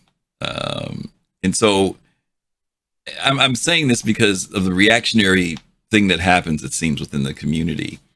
But I'm also saying it because there are things that are being said about Star Citizen, and some of them are true. Some of them are very true. But there are also some things that are said about Star Citizen that maybe aren't so true. Either they're, as Jade said the other day, there's misinformation and then there's disinformation. And there are people who will say things about Star Citizen and they're just passing on what they've heard. There are people who say things about Star Citizen today that may have been relevant 5, 6 years ago, 7 years ago, but they say it today as if it's still in existence. Some of this comes from the fact that maybe they don't follow the project, or maybe they just dismiss the project, or because they haven't heard updates about the project. So that's one of the reasons why I want to talk about this and show you guys this video. Now, it's very often that I'll show some other content creators' videos, but this is one of those rare times where I'm going to do it. So if you want to watch this, it's going to take about maybe 30 minutes to get through.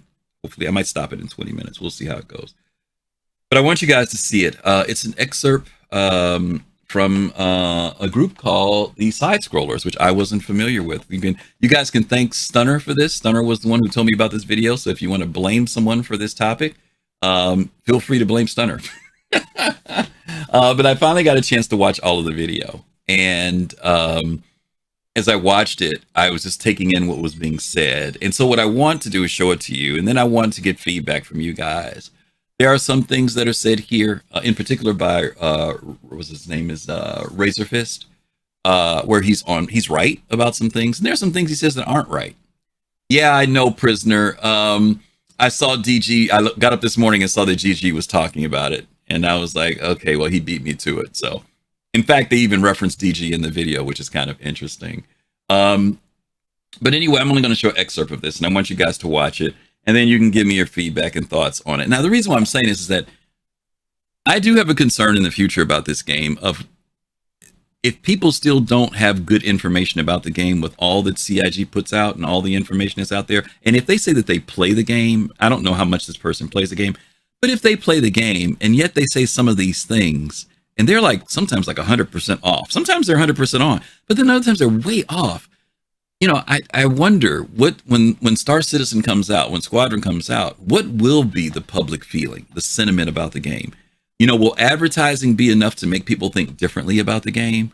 Will word of mouth be enough to make people think more? Because I mean, you know, there are some people, they say $700 million. Man, let me take a look at this game. What is it?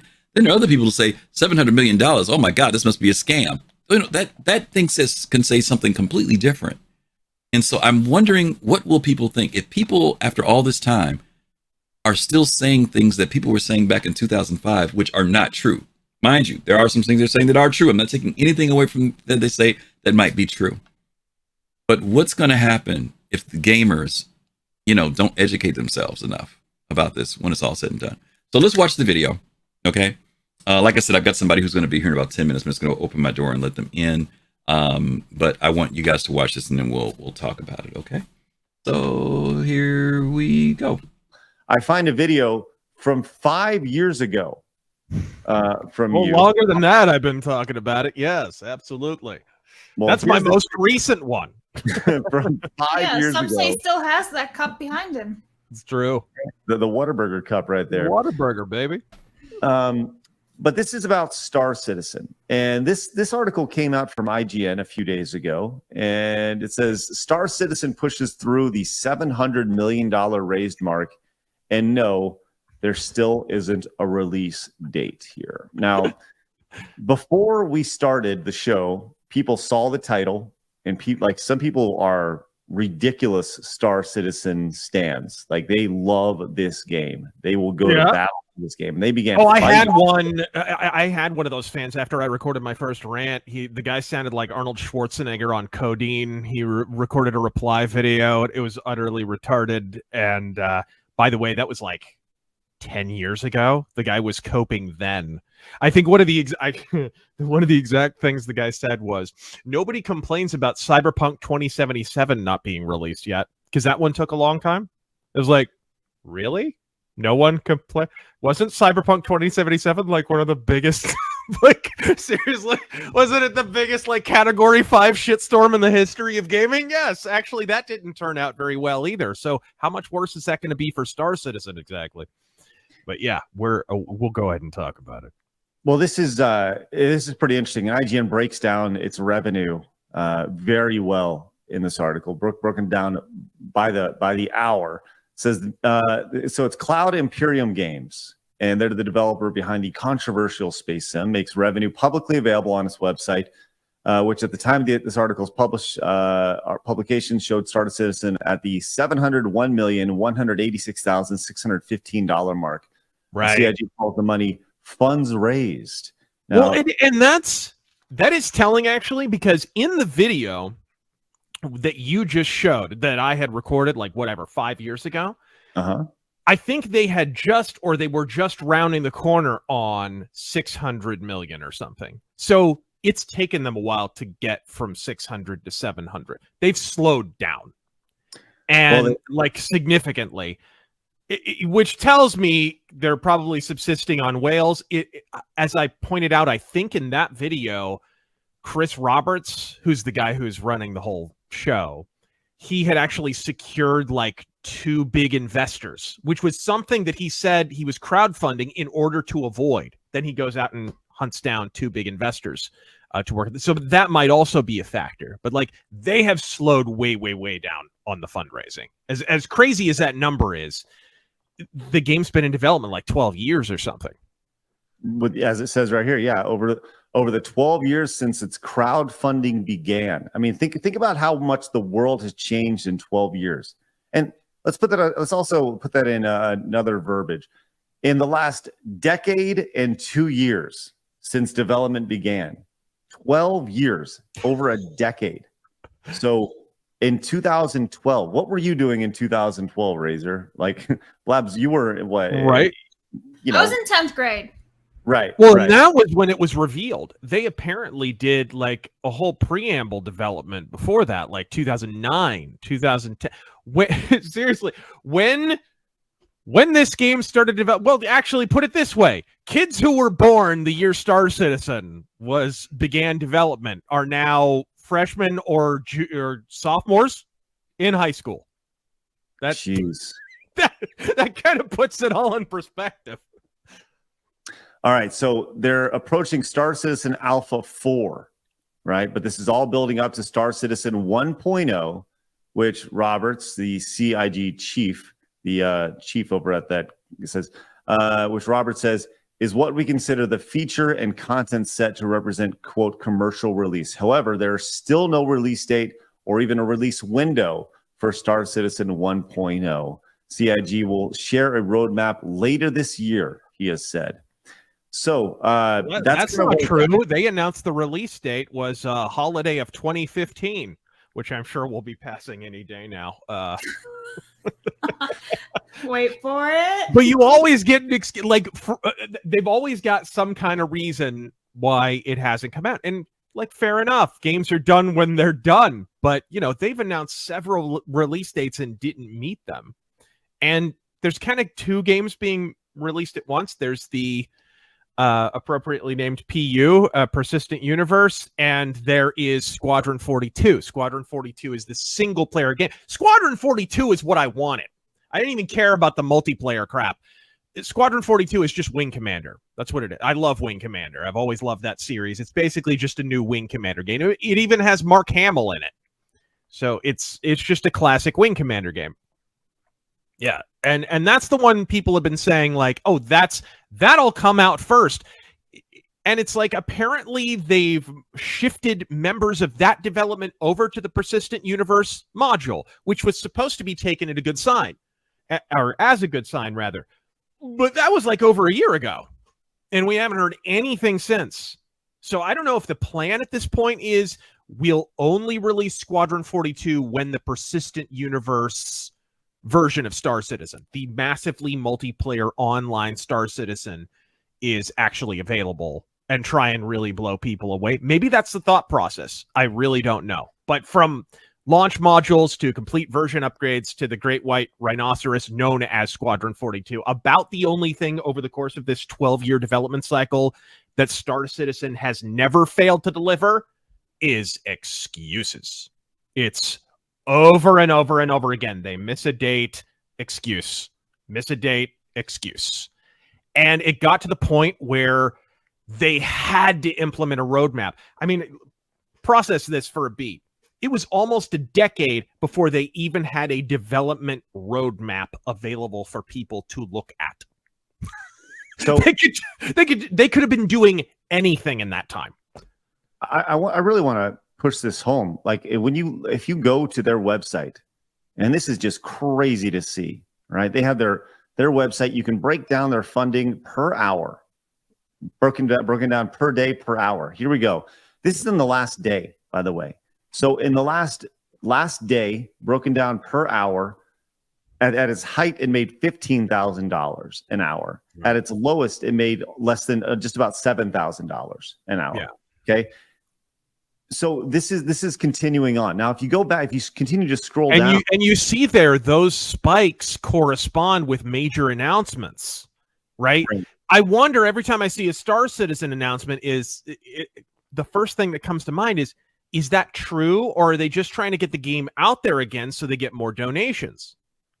Because like in you see a spike there in late 2015, and that's when they announced the game was going to come out, right? And you see that again and again over the course of the timeline. Well, okay, this is the monthly breakdown for revenue. Right. So last month, I guess this is April. I guess I don't know. It's going up April 4. I guess that'd be April, May. So in May they made $25 million, something like that, right? Which is a jump over the last 6 months. It had dropped down to about $4 million a month, but they're still generating $4 million a month. Look at the campaign start. It started on December 23rd, 2012. Yeah. And their first stretch goal was at $2.5 million. PS4 wasn't out yet, folks. Right. Right. And I think that's the one thing. Like, what were you playing? Your 3DS at the time, you know? Resident Evil 6, I think I was getting ready to review. But they continue here. As you scroll down, like you can see there's always an extra stretch goal. Always an extra stretch goal. It's 5 million, 10 million. And they're generating this money. You know, this is back in 2013. It took $1 million for between 13 million and $14 million. It took 2 months. That they're like, well, we can do this in 2 months. Well, they're generating that, like, you know, every $4 million low end on a monthly basis. You can see as you just continue to scroll. Look at this just insanity that I continue to scroll down, and eventually they just stopped. They're like, yeah, you know, we're at 65 million. We don't need to have any more stretch goals. We don't need to add anything else to the game. Like, how do you? It just continues on and on and on and on and on. Enhanced ship modularity. Okay. Need another $1 million for that. So I guess the bigger question here, as we're now passing $700 million in funds raised with 5 million Star Citizens here. Number one, how do you get sucked into this? Right? How do you get so invested that 5 million people will invest $705 million?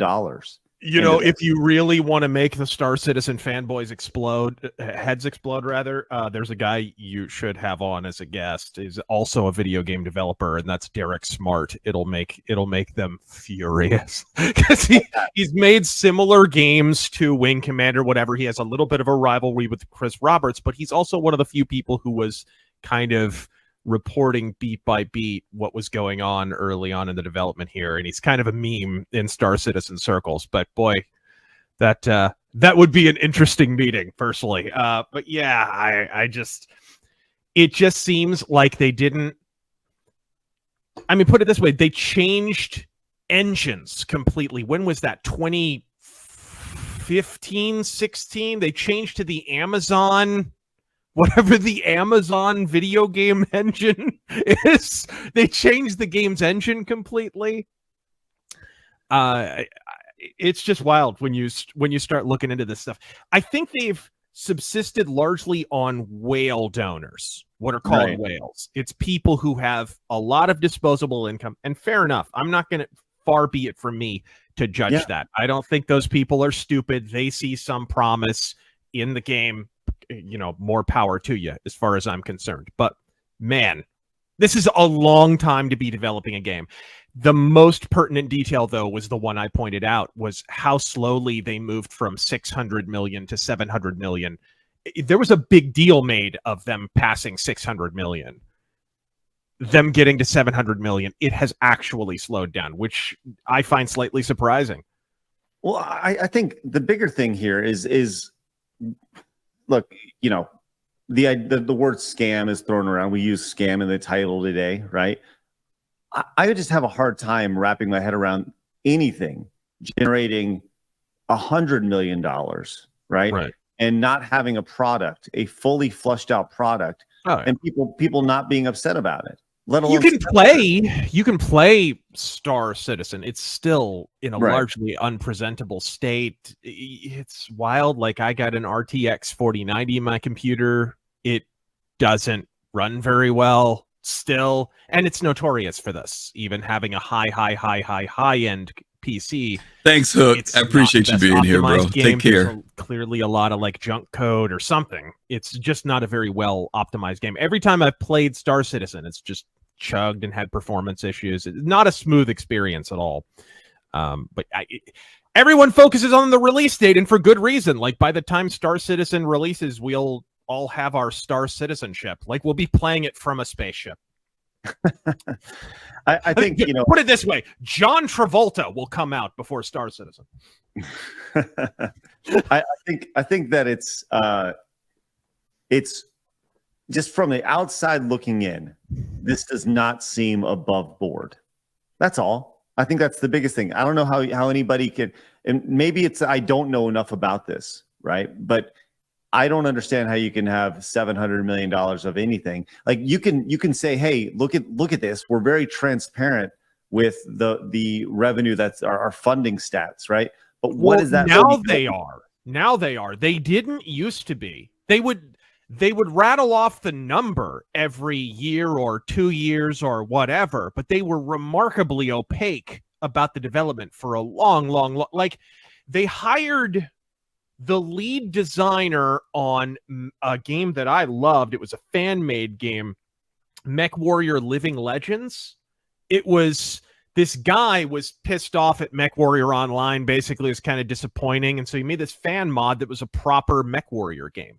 And the reason they hired him was he was an expert in CryEngine. Quietly, like, I don't know, 2 years later or something, they just canned the guy and a bunch of other people. That's another part of this story that never gets talked about. There's been a ton of turnover. And it's like, why? The guy you hired was supposed to be an expert in CryEngine.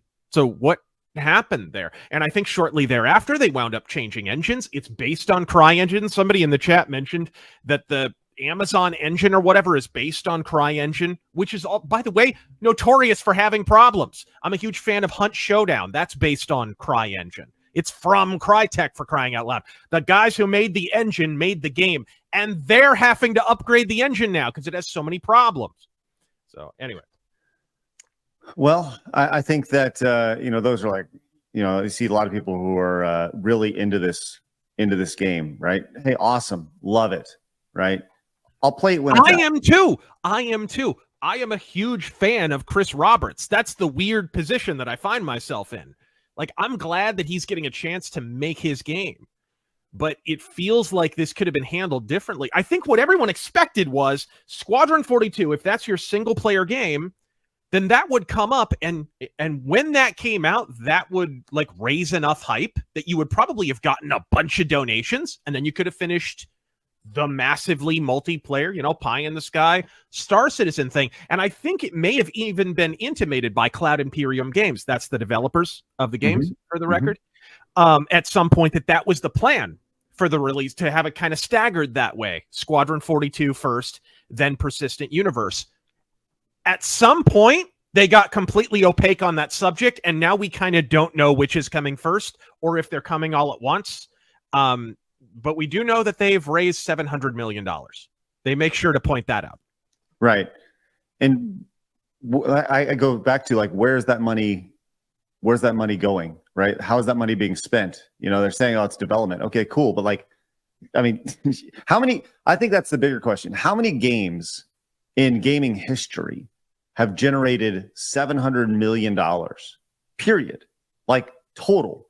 It's got to be probably what, less than 50, maybe 20. I don't know. I could be, the Call of Duty games make $1 billion, right? There was a big deal made out of, what was the game? But for perspective, there was a big deal made out of Metal Gear Solid 5, The Phantom Pain, costing $90 million, which it was probably 3 times that with the marketing budget. They spent a lot on that, and Konami did indeed lose money on that game initially. But, like, for perspective, that was on the higher end of AAA video games at that time, and kind of was the reason Hideo Kojima got kicked out of the company and blah, blah, blah. 90 million, 700 million. Like, we're not even in the same ballpark at this point. I think that's where I continue to go back to. Just looking at it from the outside in, right? Show me a roadmap. That's it. Just show me the roadmap. Just give me a release date. And if you miss it, okay, fine. Just put a release date down, you know? And I know that people are very passionate about the game. Cool. Love it. Do it. Do your thing. That's awesome. But it doesn't. People are pointing out GTA cost $2 billion. It's like first off, after marketing, and second off, that's because they had like 20 different studios working dawn to dusk. That's another thing about Cloud Imperium Games. They opened a studio in like California. They have like satellite studios all over the place, and they're in really expensive locations. It's not like they're going to like Montreal where they give you tax breaks for opening a game studio. They open their studios in retarded places. And also, GTA 5 was what? The previous game that Rockstar had made was Red Dead Redemption. And that was 2009 or 10, right? GTA 5 came out in 2013. That's a slightly different development cycle. So I have a list here of most expensive games ever cost here. And I'm just going to go down here and take a look at this real fast because thank you, Blabs.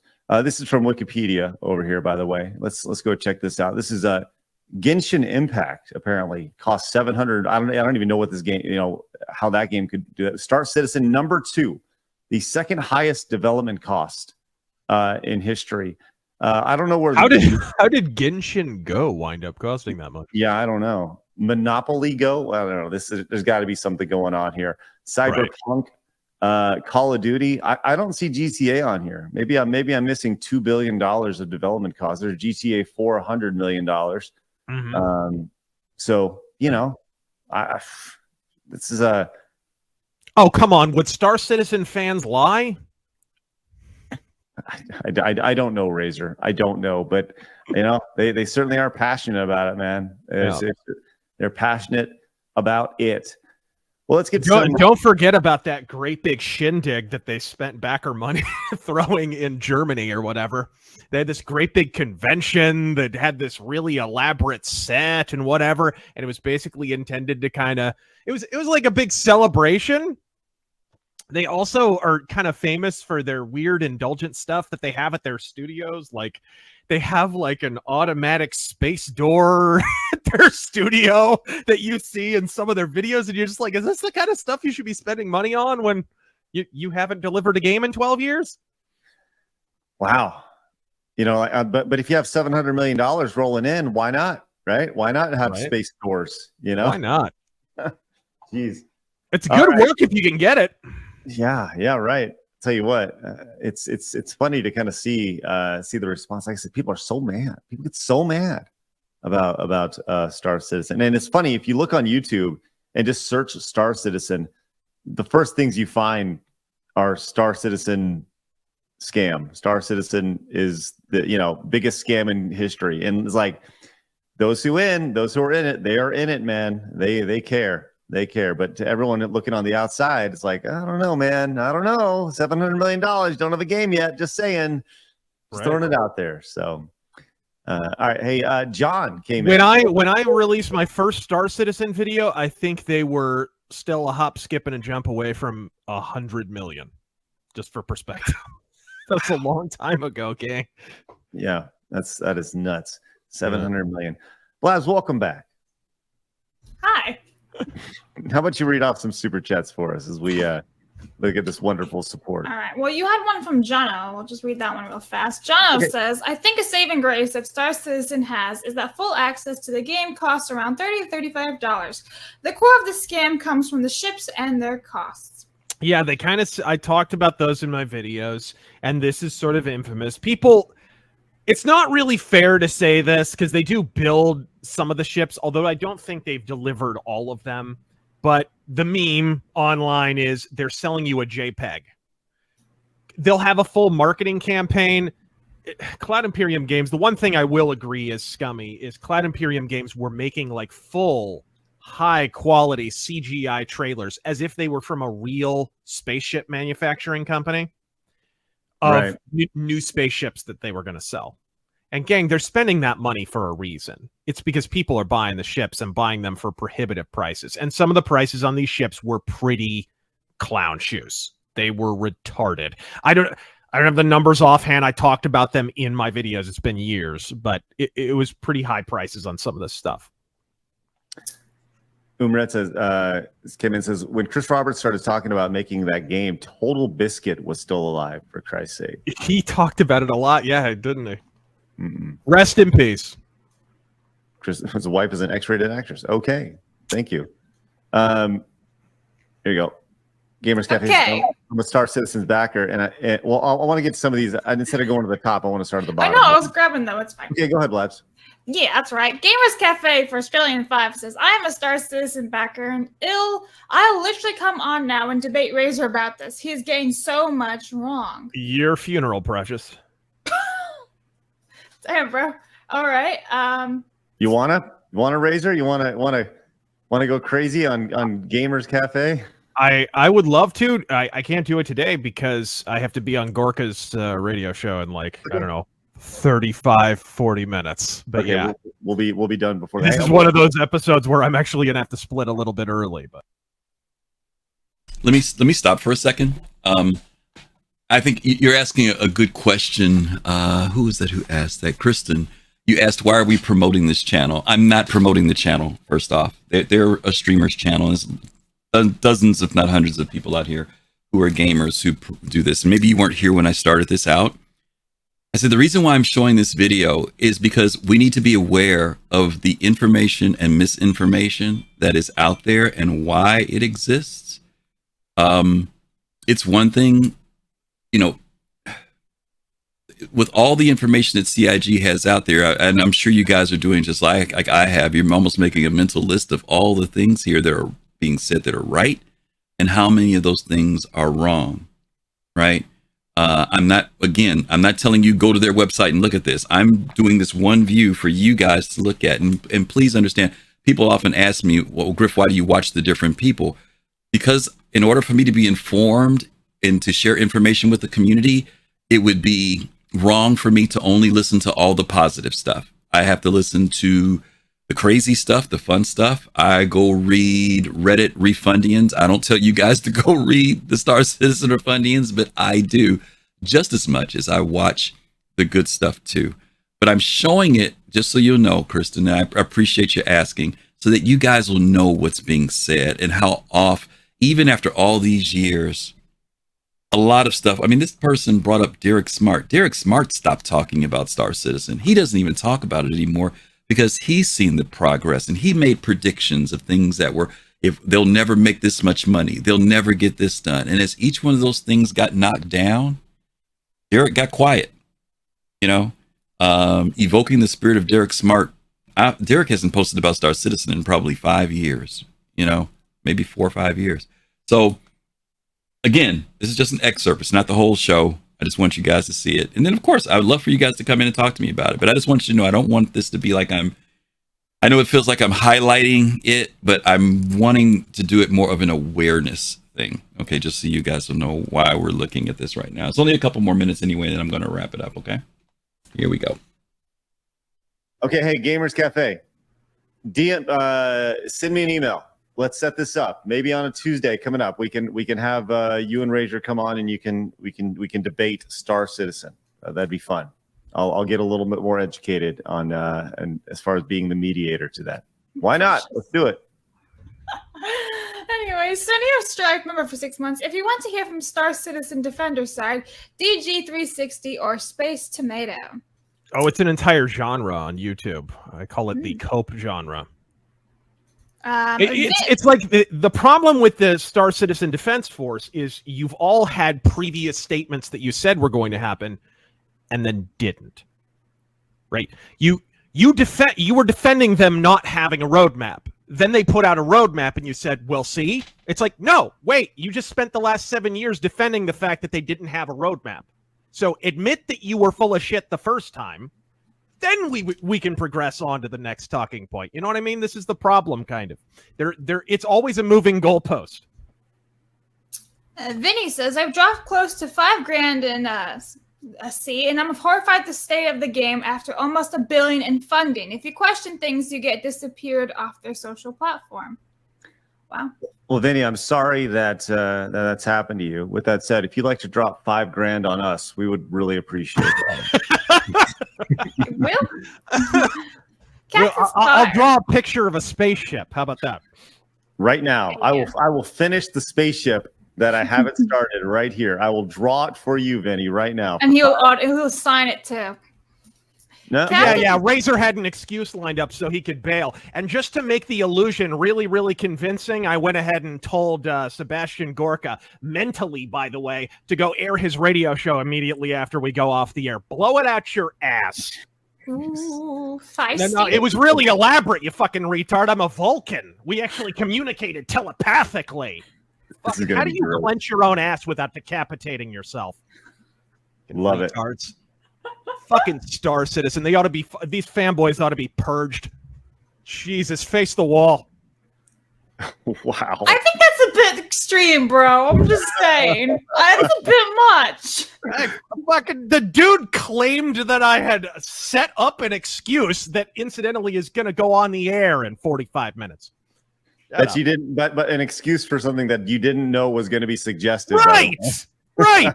I was telepathic. I performed a mind meld on the retard who challenged me to a debate, and then I performed a mind meld on Sebastian Gorka and set up an appearance on a show I don't control. Retards! That's funny. Paint swilling, chest slapping, helmet bedecked, floaties in the shower. Fucking retards! Facing the wall costs $5,000. Thank you very much. Anyway.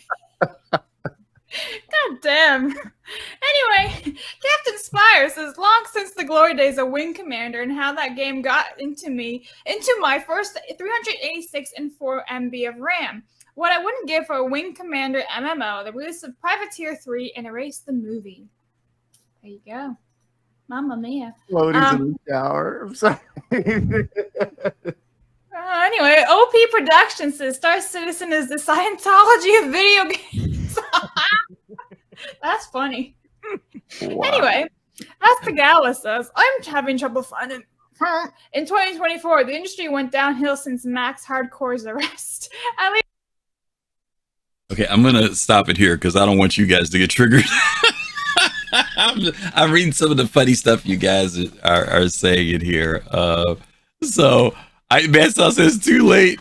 All right, so I want to show you the very last piece of this, though, that they said, because this thing was titled about is Star Citizen a scam at $700 million? And they based this on the IGN article, okay, that came out when IGN mentioned it. So bear with me because I got to skip here. So hopefully I'll find the right spot for the part I want you guys to hear. So let me see. Good. The original Silent Hill movie I thought was really Scam narrative U-turning. Well, stuff happens in video. I don't think Star Citizen is a scam.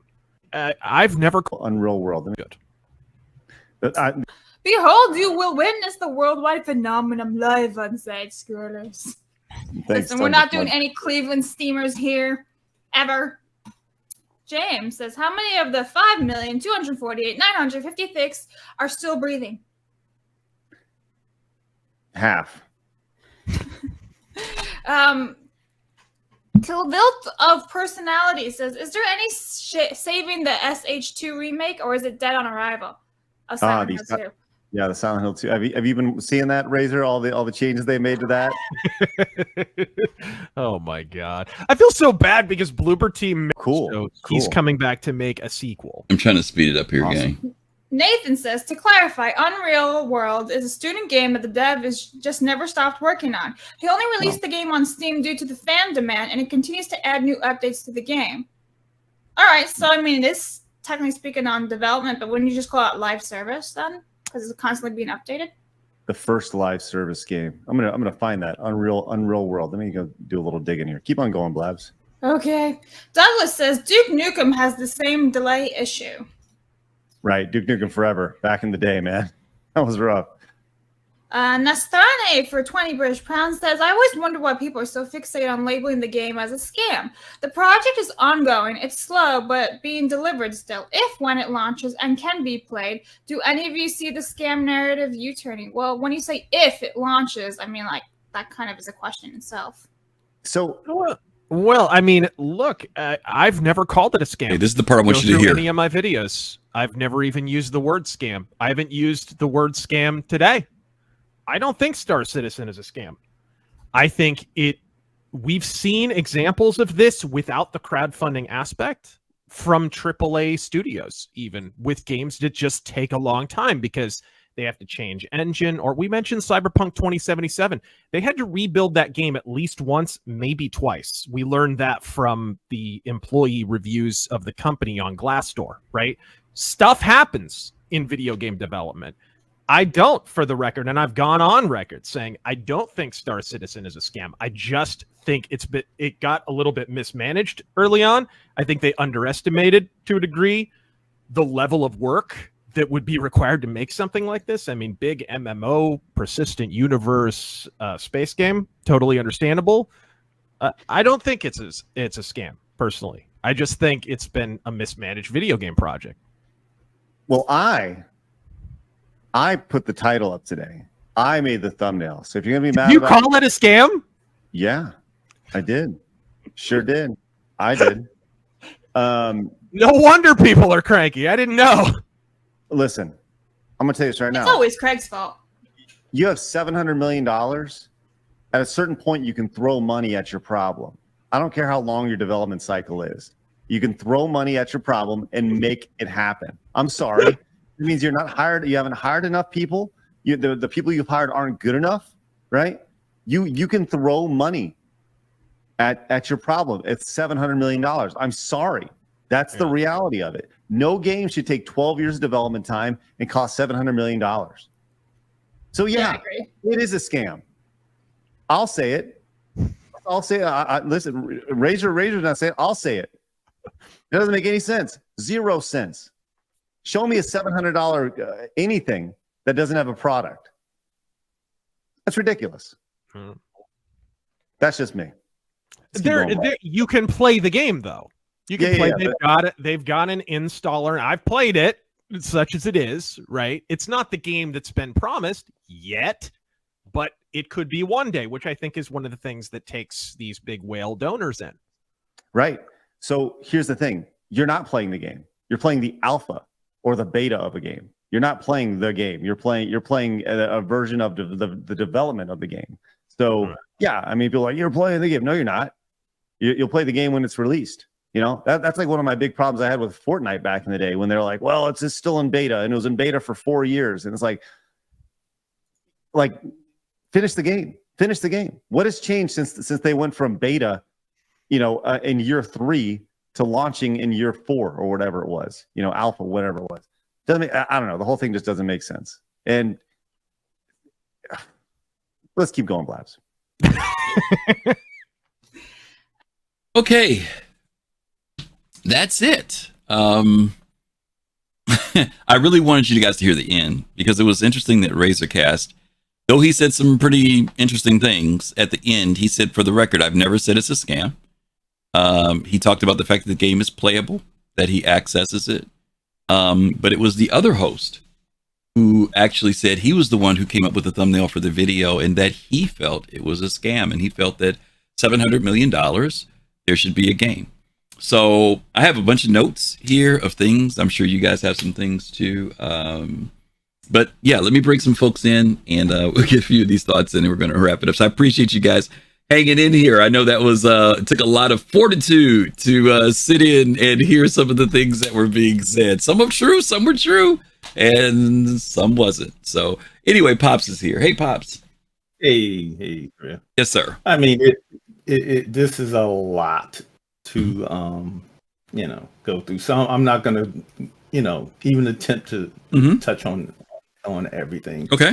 But one thing I will say, we are zombies. Okay. When the commercials come out, all we do, we see the commercial and we just walk to our wallet and we just pick them up and we just say, how much is our balance? And we just empty out our wallets. Okay. To them.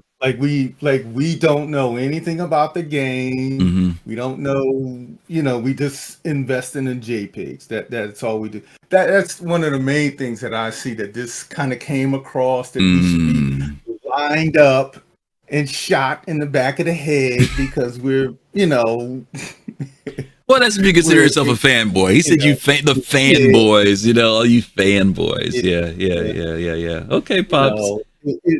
It's just a garbage dump of a whole bunch of things. Let's see what Poopy sticks to the walls as we throw him out there, gets the chat excited. Star Citizen, when the game should have been made, and if it's not made in the first 3 years, then it's a scam and things like we're zombies. That's what we are. All right, Pops. Thanks a lot. Okay. All right, let me bring in Fist to Face next. Fist, you there? Hey, what's happening? Okay. I'll be, I kind of liken this to this. I get everybody has an opinion and all of this stuff. I kind of I wish it would go back to the day where sometimes it's like the internet has grown folks to a point where it's like, all right, if you don't like something, like back in the day, if you didn't like a record, you just moved on. You didn't buy it. You know what I mean? Yeah. You enjoyed a record, you enjoyed it. If you didn't like it, you didn't like it. You know what I mean? It's not like you talked trash about it. Right. You didn't go off and start looking for so much of a following based off of your dislike of something, or to breed it into hate or whatever you want to call it. And to my point is just that it's kind of like, all right, we bring up that thing about, well, I got a freedom to my opinion. I mean, yeah, you're right. That's true. Yeah. But here's my thing though. But when you start to go into that area where, kind of like I'm hearing the name call and I'm hearing, all of this other stuff. And I'm like, listen, I'm glad you're behind a computer screen, but keep that same energy when you see a person in real life. You know what I'm saying? Yeah, I mean, admittedly, though, when people come to these shows, these are opinion shows. I mean, this show is an opinion show. Right. It's an opinion show. Right. And like you said, people have the right to express what they want to think. And it's not that people review. Like if you go to IGN, you're going there for reviews. And there is an assumption that you're going to hear from people who not only play games, but they're professional, that they know about game development structure, all these things that come along with it, right? But even in those cases that we would assume take what we call due diligence, right? We often translate that over to other people who are streaming too. And I guess we do hope that they've done due diligence. Right. But a lot of times they haven't. And if they haven't done due diligence, unfortunately, and I don't want to pick on anybody. I don't want to say that because I know I'll set some people off if I say this. But I'm saying there's a difference between stuff that is journalistic news and stuff that is opinion. And unfortunately, those two things have done this now. They've blurred, right? And people are giving opinion, which may not have the credibility of those who are supposed to do true journalism. And I'm not talking about journalism because you call yourself a journalist. I'm saying journalists because those are people who have done their due diligence and homework, maybe even professionally come to learn how to research and do development. So when shows like this happen, if someone puts together a show, and not to be funny, Soul Citizens can be just as easily depicted as, oh, those guys, they know what they're talking about, blah, blah, blah, blah. We're all giving our freaking opinion. We do try to make sure that what we say something, it's substantiated by stuff, right? But the way media is given now, as long as people have a platform, there's almost a default assumption that they are credible. Right. Yeah. Exactly. And that's what's tough. That's why I asked this original question. What's the impact of this 12 years later, 5 years later, where some of the same things we heard now, we heard this stuff 5-6 years ago, and it's not true now. There may be some things that were relevant back then, and people are still saying that stuff now. What's the impact of that when this is what these gamers are saying to other gamers out there that we want to become interested in Star Citizen? It's we can be dismissive of this voice, but this voice exists. It's still No, these. I You know what? I'm agree. not you. I'm saying sometimes the community wants to dismiss these folk, but I'm saying Stunner mentioned this earlier. Razorcast has 900,000 viewers. It's almost 1 million people that are listening to him. And so to dismiss him as saying, oh, he's only got 12 people listening to him, ain't nobody gonna care. No, you got almost 1 million people listening to him. You know, what impact? Well, it again, it goes back to the psychology of something. It's a food source, right? You know, he's providing folks with a fuel, that food source. Yeah. And I mean, how does it impact us? I mean, it's just like anything impacts us in life. You know, it's food all over. We consume things as food all day long. You know, whether or not if you watch in front of a TV or reading a book or whatever it is. Right. I mean, the due diligence, as you know, my dad has taught me, you know, and over through life, is that it's on your part. It's on the players, and I get that. It's on the players' part to do it. It is. It is on the players' part. It is on your part. It is. All right, buddy. I got to step it up because I'm a quarter after. I got to speed it up. Okay. I got a couple more people. Thanks, Fist. Okay. Guys, please forgive me because it is getting late, and I do want to make sure everybody gets a chance to share a little something in here. So I'm going to bring Jade in next, please. Hey, Jade. Hey. There she is. Okay, no problem. I had to turn mute. I got you. Yeah. So, where to begin with this? One of the things that I wanted to say is that this voice is out there, and I think sometimes we in the Star Citizen community we're watching all of each other, right? We're in a bubble, and this bursts that bubble, and I understand why people don't like it because it's wrong. Most of what they say is wrong. Some of the things they say is correct, but they've got a lot of misinformation. Where I get upset, I'm not really upset, but where I get disappointed is when it's somebody who should know better that is peddling what is called disinformation, where you know better, you know this is wrong, but you're going to say it anyway. And why would you say it? Because it supports what the overwhelming popular narrative has been during the life of the project, among just regular gamers that aren't Star Citizens, right? I see where this fits in. It is a little surprising to me that in 2024 we're still seeing these these type of things. I mean, the guy brought up Derek Smart, who nobody's heard from since Crusader was added to the game as a playable gas giant planet. Right. It makes me wonder, like, okay, how closely really are you following the project? And the other thing I was going to say is, I didn't like the myth that they propagated that this was all just whales. Yes. That hasn't been true probably for I don't know if it ever was true, but definitely since 2018. You can see from CIG's own reporting, it's new money, new backers. That's right. The growth of the game, the growth of everything, all these new people coming into the game, right? And I feel these people are going to pivot. When Squadron 42 comes out, it's a good game, gets good reviews. They're going to say, we followed this project all along.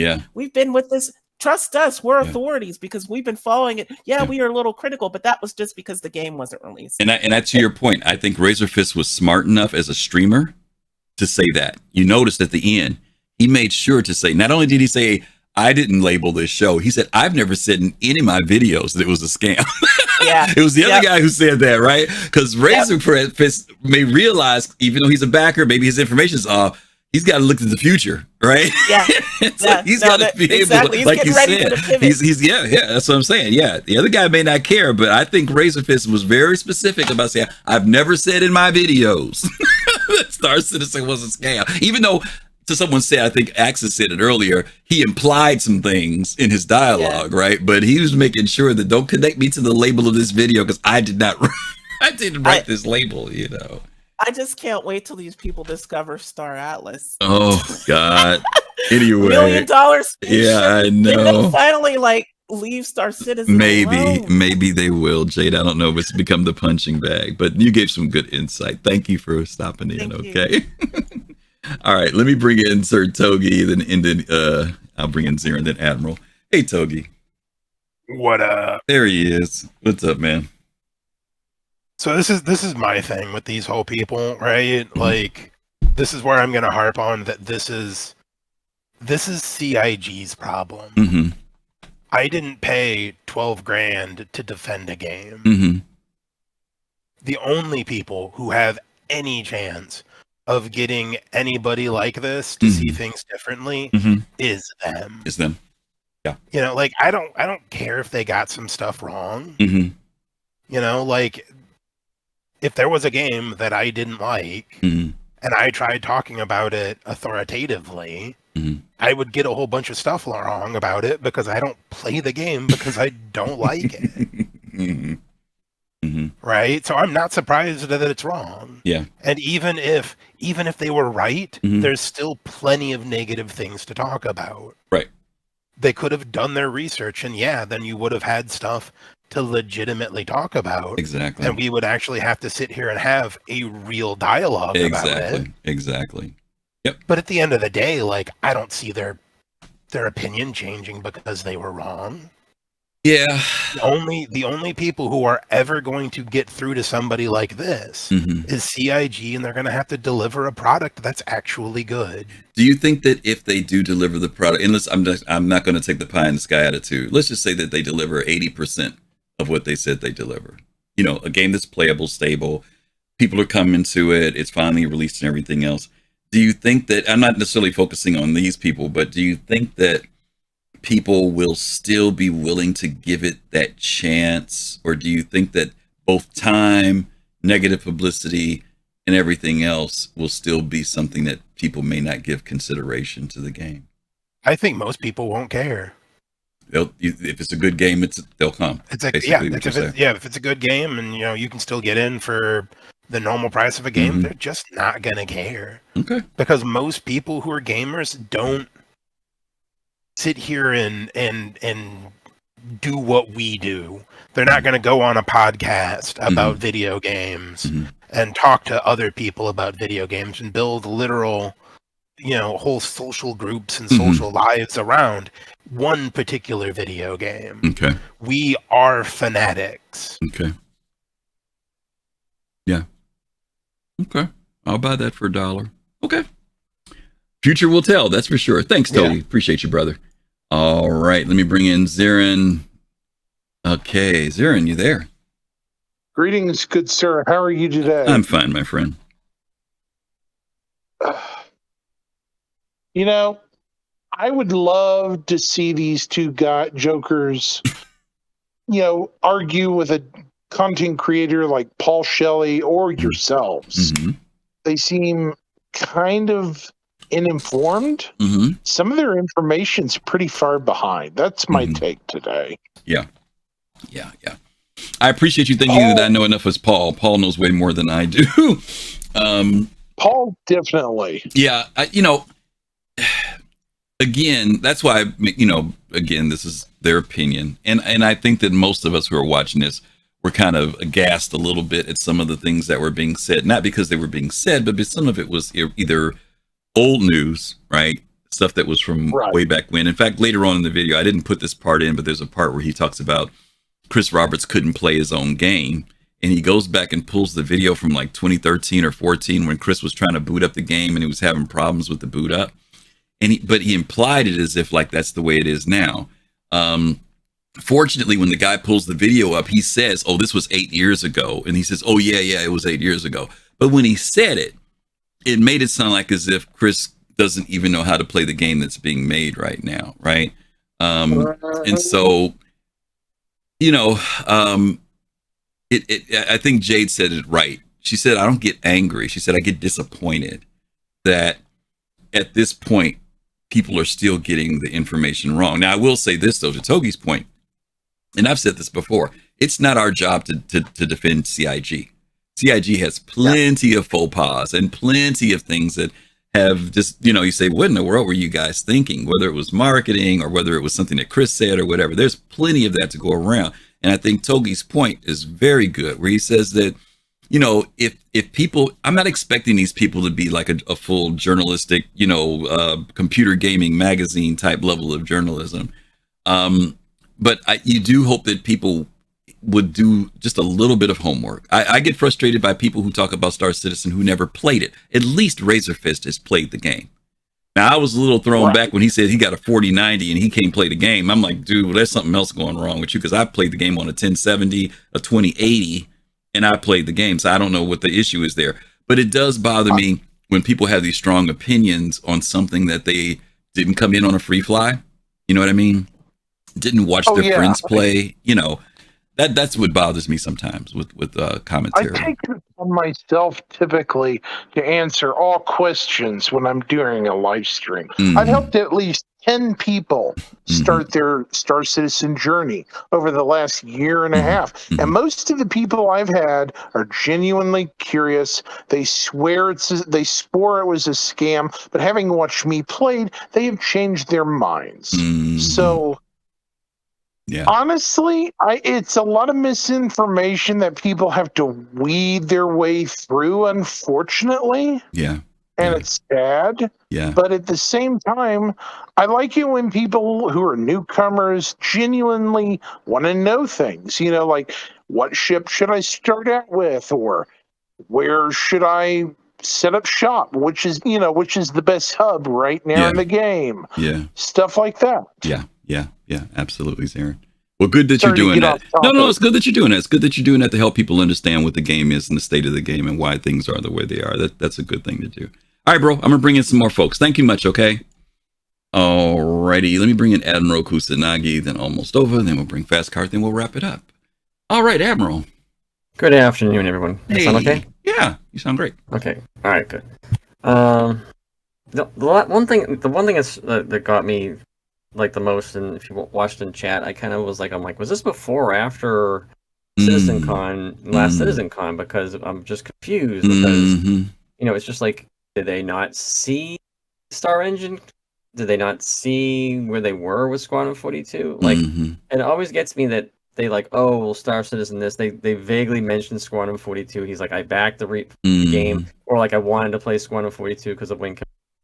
So there's like it's almost like they even understand there's two games, but they don't understand there's two games at the same time, because it's like, well, how much do you think each game costs to make? And if they saw CitizenCon, if they had that information that we all think that they're kind of ignorant on, that they don't have that, they're lacking that information, which they seem to be, then they would see that they're much further along for at least that one game than they obviously think it is.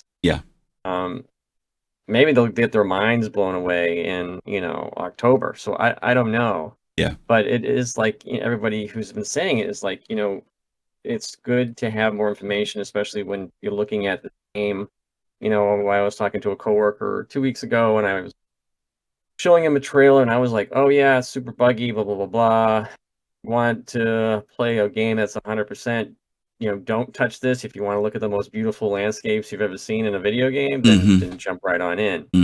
I don't try to be, I don't try to I'm not trying to, I'm not selling potions in a carriage, in the 1850s and, off a wagon.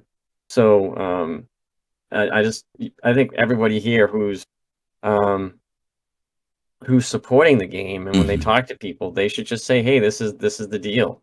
I don't think most people try to sugarcoat this, because everybody realizes it can be trying, but at the same time, like we said earlier, that you can have some really good time playing it. But these guys really need to, especially the guy in the blue hat. The guy in the blue hat was like really upset. It's almost like he he thought it was a scam. So obviously he doesn't know what's going on. And the black and white guy, at least he has some semblance of like maybe a couple of years old information with a sprinkling of new stuff. But I don't know how you comment on that when I don't even understand, they just obviously don't. And you see this all over the place where you see stuff from like IGN or something like that. Where you see a weird article come out, but lately, IGN is actually okay articles, but we've certainly seen it in the past and other stuff that just is not, doesn't give mental stability to those who are just trying to, pull through this at the same time. Because every time you see something like this, which is why we saw somebody leave early in chat. Is because it's like hitting us, it's hitting our own, reason for being here and sticking it out almost. And there's a mental endurance to sticking it out in Star Citizen. Yeah. And for some people, they just can't, they can't get the negatives and it hurt. Like maybe it hits them too much. I don't know. But that's why you have to play other games at the same time. You can play Star Citizen every day, but as long as you find something with it, I don't care if you play chess with your cousins or whatever. Yeah. Just find something else that makes you enjoy gaming. Yeah. Okay. All right, Admiral. Thank you. I want to go to something that Karsten's asking, and Karsten raises a good question here. It says, we all know the game and the development has problems. Do we need to react to this crap as well? Karsten, again, I'm going to say, I want you to understand the reason why we're looking at this. This is not a reaction. If you noticed, I'm not harping about these folks. I'm not going off about them. I want us as a community to not be in such a bubble that we're not aware of what the gaming industry and gaming community. And, I know some people may want to say, well, we shouldn't care about what they think. And I'm not saying that we should be caring and coddling and trying to convert and do all this other stuff. I'm saying that it's very easy because of the way social media and everything is designed right now. We get fed the things that we like to hear, and criticisms. Sometimes criticisms are on point. And then there are times when criticisms are not on point. And Star Citizen for years, for decades, this stuff has been going on, echo chambers. Thank you, Red Bear. Thank you. This has been going on since probably 2015, where there's been an antagonistic angle toward the development of Star Citizen. It really, hate to say it, even though they mentioned Derek Smart, I mean, even the industry magazines were doing this. It wasn't just people who had YouTubes. The industry magazines used to rip into Star Citizen and Squadron 42. Forbes did a major negative piece just a few years ago on Chris Roberts in the development. But over the last year or two, I would say the last couple of years, you started to see less and less of that from the industry. Now what you'll see, if you watch the ING article, and most of the ones who reported, you can Google and check this because I did it this week when I was preparing for this show. Most of them will say something like this: Cloud Imperium Games or Star Citizen reaches $700 million with no release date announced. That's all they say now. Before, there was sarcasm, there was negativity, there was the issues of, is it a scam? What's happening with the money? Blah, blah, blah, blah, right? Now, you're not hearing that. They're all pulling back now and only reporting what's obviously there. We made $700 million, no release date yet. And that's as far as they're willing to go. But I hate to say this, shows like this one and others, there are people out there who are also what we call, what's the word we use in social media today? Influencers.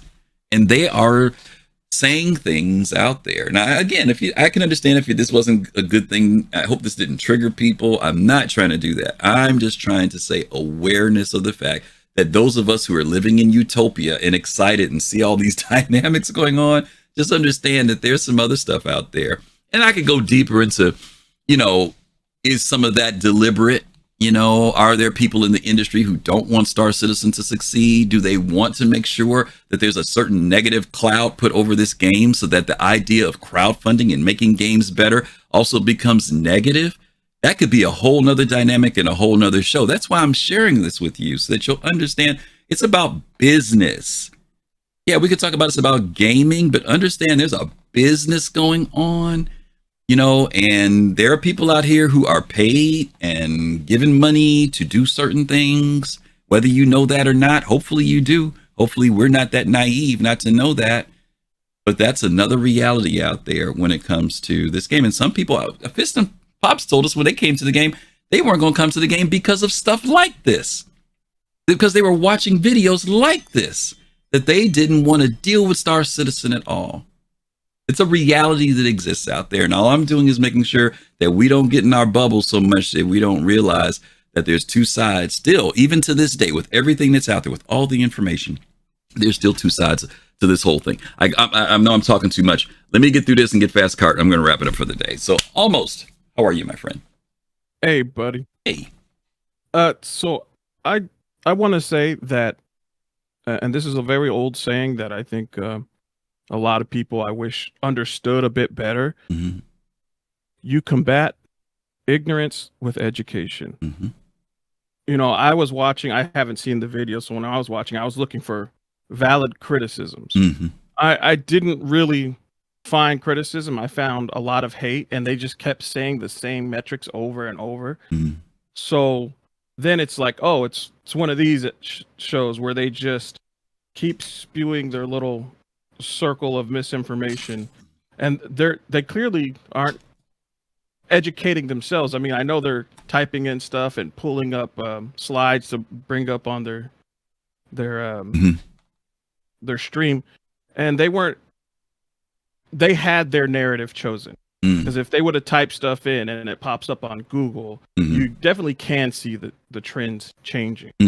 So they weren't educating themselves. However, you know, that is why I'm grateful for this show, because we can show the people who are watching, who are still on the fence. There's still people who watch your show who haven't played into the game, but they're thinking about it, right? Because that's what I did before I got it. I was like looking. I watched a bunch of videos. I watched a couple of VODs from other people, and then I got into it. But it's for those people. Just education. You know, that's how you combat this type of misinformation and ignorance. Yeah. Just education. Okay, cool. Thank you, brother. Appreciate that. All right, last but not least, the one and the only Fast Card FC, who will help me close the show out today. Go ahead, FC. I have seen the light. My eyes have been opened. I was blind, but now I see. Okay. All right. Do you see the light? Jump in and remind people of a couple of things. I'm trying to be short. I see people saying that they want to go into Razors and the other people's channels and videos and just turn them off, you know, stuff like that. But I'd like to remind people that we represent the community. Because they may be toxic or, you know, get things wrong on purpose. We don't know that for sure, but they may be doing that.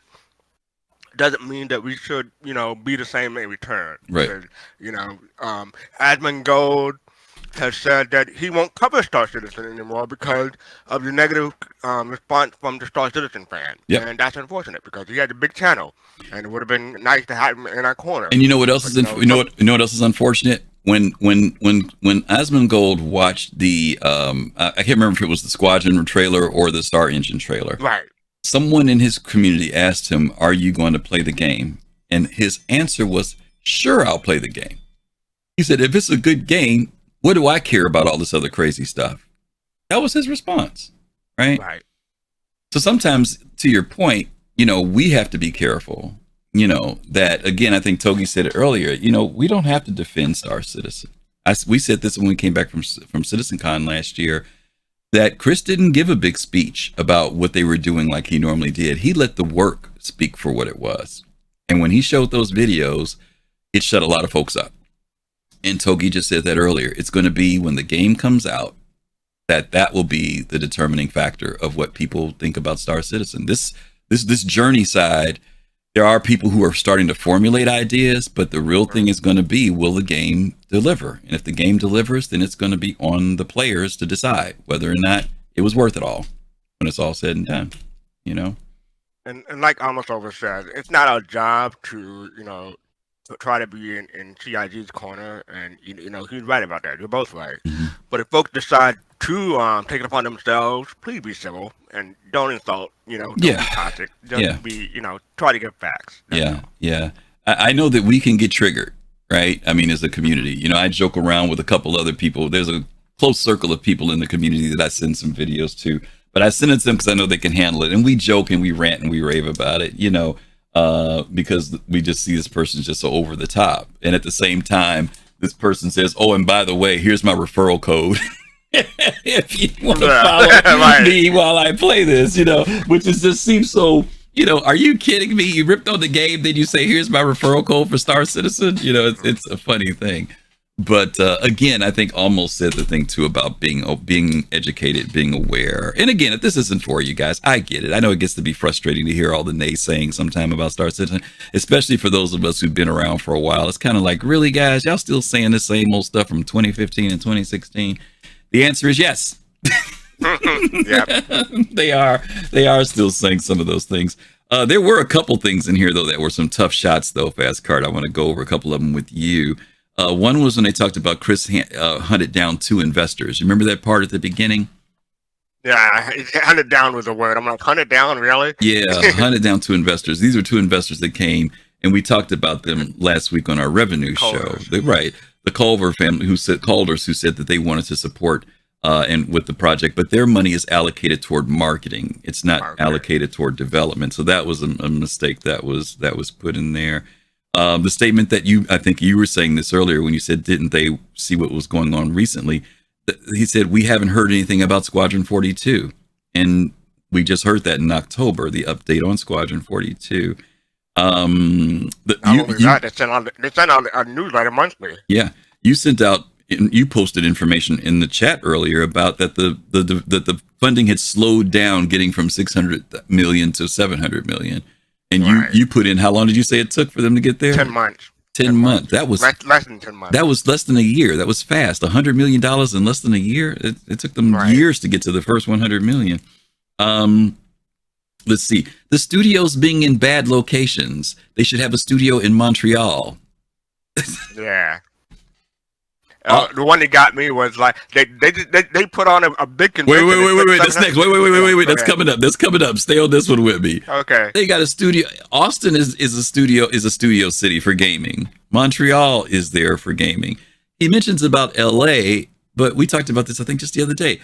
LA was crucial at the beginning of this because a lot of people that Chris used in development were people that were out of the motion picture industry. They were doing mocap work. So being in LA made sense in the early days of what they're doing. In fact, they're downsizing. CIG announced that they're downsizing that and that LA will only be about marketing. So I think that they knew what they were doing when they picked there. Now we can talk about the one you were talking about, the convention with the elaborate set. But before we get to that, I just want to say also when this started, they were I forget the word. They were doing different companies like Moon Collider. There were other. That's right. That's right. You know, because they didn't have it all under one roof. That's right. I mean, Sandy Roberts said with Infomoney that they really didn't get started until like 2015, 2016 because they were still putting together the company. Correct. So we were talking about the big convention with the elaborate set. Everybody thought this is where we talk about misinformation, y'all. This was misinformation. Right. CIG did a Gamescom or a CitizenCon, and I even when I first saw it thought they were on this set. It was this big thing. Blah blah blah blah. Fastcard, tell them what the set was that they were doing. It was the Concorde. That one. Yeah. Yeah, so they were under a plane basically, but some people thought they built the set. Right. No, they were just under a plane. I don't know whose plane it was. It was at a hangar. It was at the Air and Space thing where the Concorde is at, and all they did was rent the space out, and they just set it up underneath the Concorde. So you saw these 2 big landing gear, and it looked like they had built some elaborate space set, and it wasn't. They didn't build anything. That one was another one. The RSI space doors, right? How about that? Yeah, I was going to say that. The RSI space doors, the museum. Thank you, Jade. It was at the Air and Space Museum. Okay, thank you. Go, and then the prohibitive ship prices. And this is another thing that gets lost in it about the price for ships for supporting the game. And this is why it's so important that we remind people that when you do decide to back the game, that you're backing the development. If it gets into this thing of buying a ship, this is what people translate it into. They never mention the fact that, as part of the support to get this money, you pay this much money. That doesn't sound so bad. If somebody wants to throw $500 something to support something, well, that's okay. But when you say, it's $500 to buy a ship, well, that doesn't sound okay, right? And that we've been hearing that one since God created dirt. I mean, that's just been something that they use all the time. Anyway, I want to say I appreciate you guys sitting through and listening and tolerating yeah, our show today. But hopefully you understand what our intentions were. Again, we weren't trying to elevate or give. Yeah, you really got people blood pressure up. But I tried to give a disclaimer at the beginning. I didn't want to set people off. Well, the thing is, people came in late too, so it was a long video. Understood. Okay. Well, speaking of long videos and folks coming in, let's talk about what we've got coming up. We are really late. It's PodSat Saturday. This is the day where we do our collaboration with other content creators in the Star Citizen community. Paul, Shelley, the Astropub, which is going on right now, I'm sure. And this is the Captain's Table, which has already begun. When we leave from here, we're going to send our raid and send you guys over to Paul's show so you can... Don't go vent over at Paul's, okay? Don't get Paul worked up. Yeah, he's not doing Captain's Table. I don't. Oh, he's not. Is he on a marathon thing still? Is he doing the marathon thing still? I didn't look. No. He's charity. Yeah. He is doing the charity piece. Okay. Oh, that's right. They're doing the charity thing this day with the content creators. I saw Burke's post on that earlier today. Okay. So we are going to go over there in a minute. Also, other than and also later tonight, Relay, the guys from Relay SC will be on at 9 p.m. Eastern time. So hopefully you guys will be able to check in with them as well. Tomorrow, we are doing a show called Where to Invade Next. This show is going to be us discussing the idea of where we think CIG will take us in the future. What systems are we going to be thinking about going to next? We already know that Pyro is in line for our next significant expansion in the Star Citizen Persistent Universe. But we want to talk about not only Pyro, but maybe what's after Pyro. What's after that? When CIG gets to this quote-unquote 1.0 release, where they say that they want the game to be at this place where people will continually come and play it, and its features are in. What systems, even though people say, 100 systems. No, it's not going to be 100. But what systems? It may be 3. People on the panel may say, these are the 3 systems I'm pretty sure will be in. Some people may say, here's 5 or 6 that I think. That's what we're going to be doing tomorrow. And we're going to be talking about the jump points, all that stuff, whether or not CIG is going to stick to their ideas about jump points, all that good stuff we'll be talking about tomorrow. So Fast Car will be hosting that show. Hopefully you guys will be here to join that. But we'll be on tomorrow evening at, 7 p.m. Eastern time? Right? 7 p.m. You don't want to tell them I'm hosting. That'll keep people away. Oh, no, we'll all be there. So they'll be here tomorrow at 7 p.m. Eastern time, okay? Other than that, that's it. I want to say a special thank you to everyone who came and joined us today. I know that we had a couple of, and I'm sorry I missed it, we had a couple followers that came in. Thank you guys for the follows and for the subs, everything that you guys did today. The great conversation, all the banter in chat was really good too. So thank you guys for sharing your thoughts and your patience with us today. I know it was a lot to take in that video at the end, but I appreciate you guys sticking it out. And we're going to send you guys over to Paul. He's over there flying right now. I can't see what he's flying, but he's flying. He's in a turret, I think, right now. I think he's in a hurricane. So we're going to send you guys over to Paul Shelley. Once again, thank you guys for being here. Stay healthy, stay safe. And as always, peace, love, and soul. We'll see you guys later in the verse. Take care.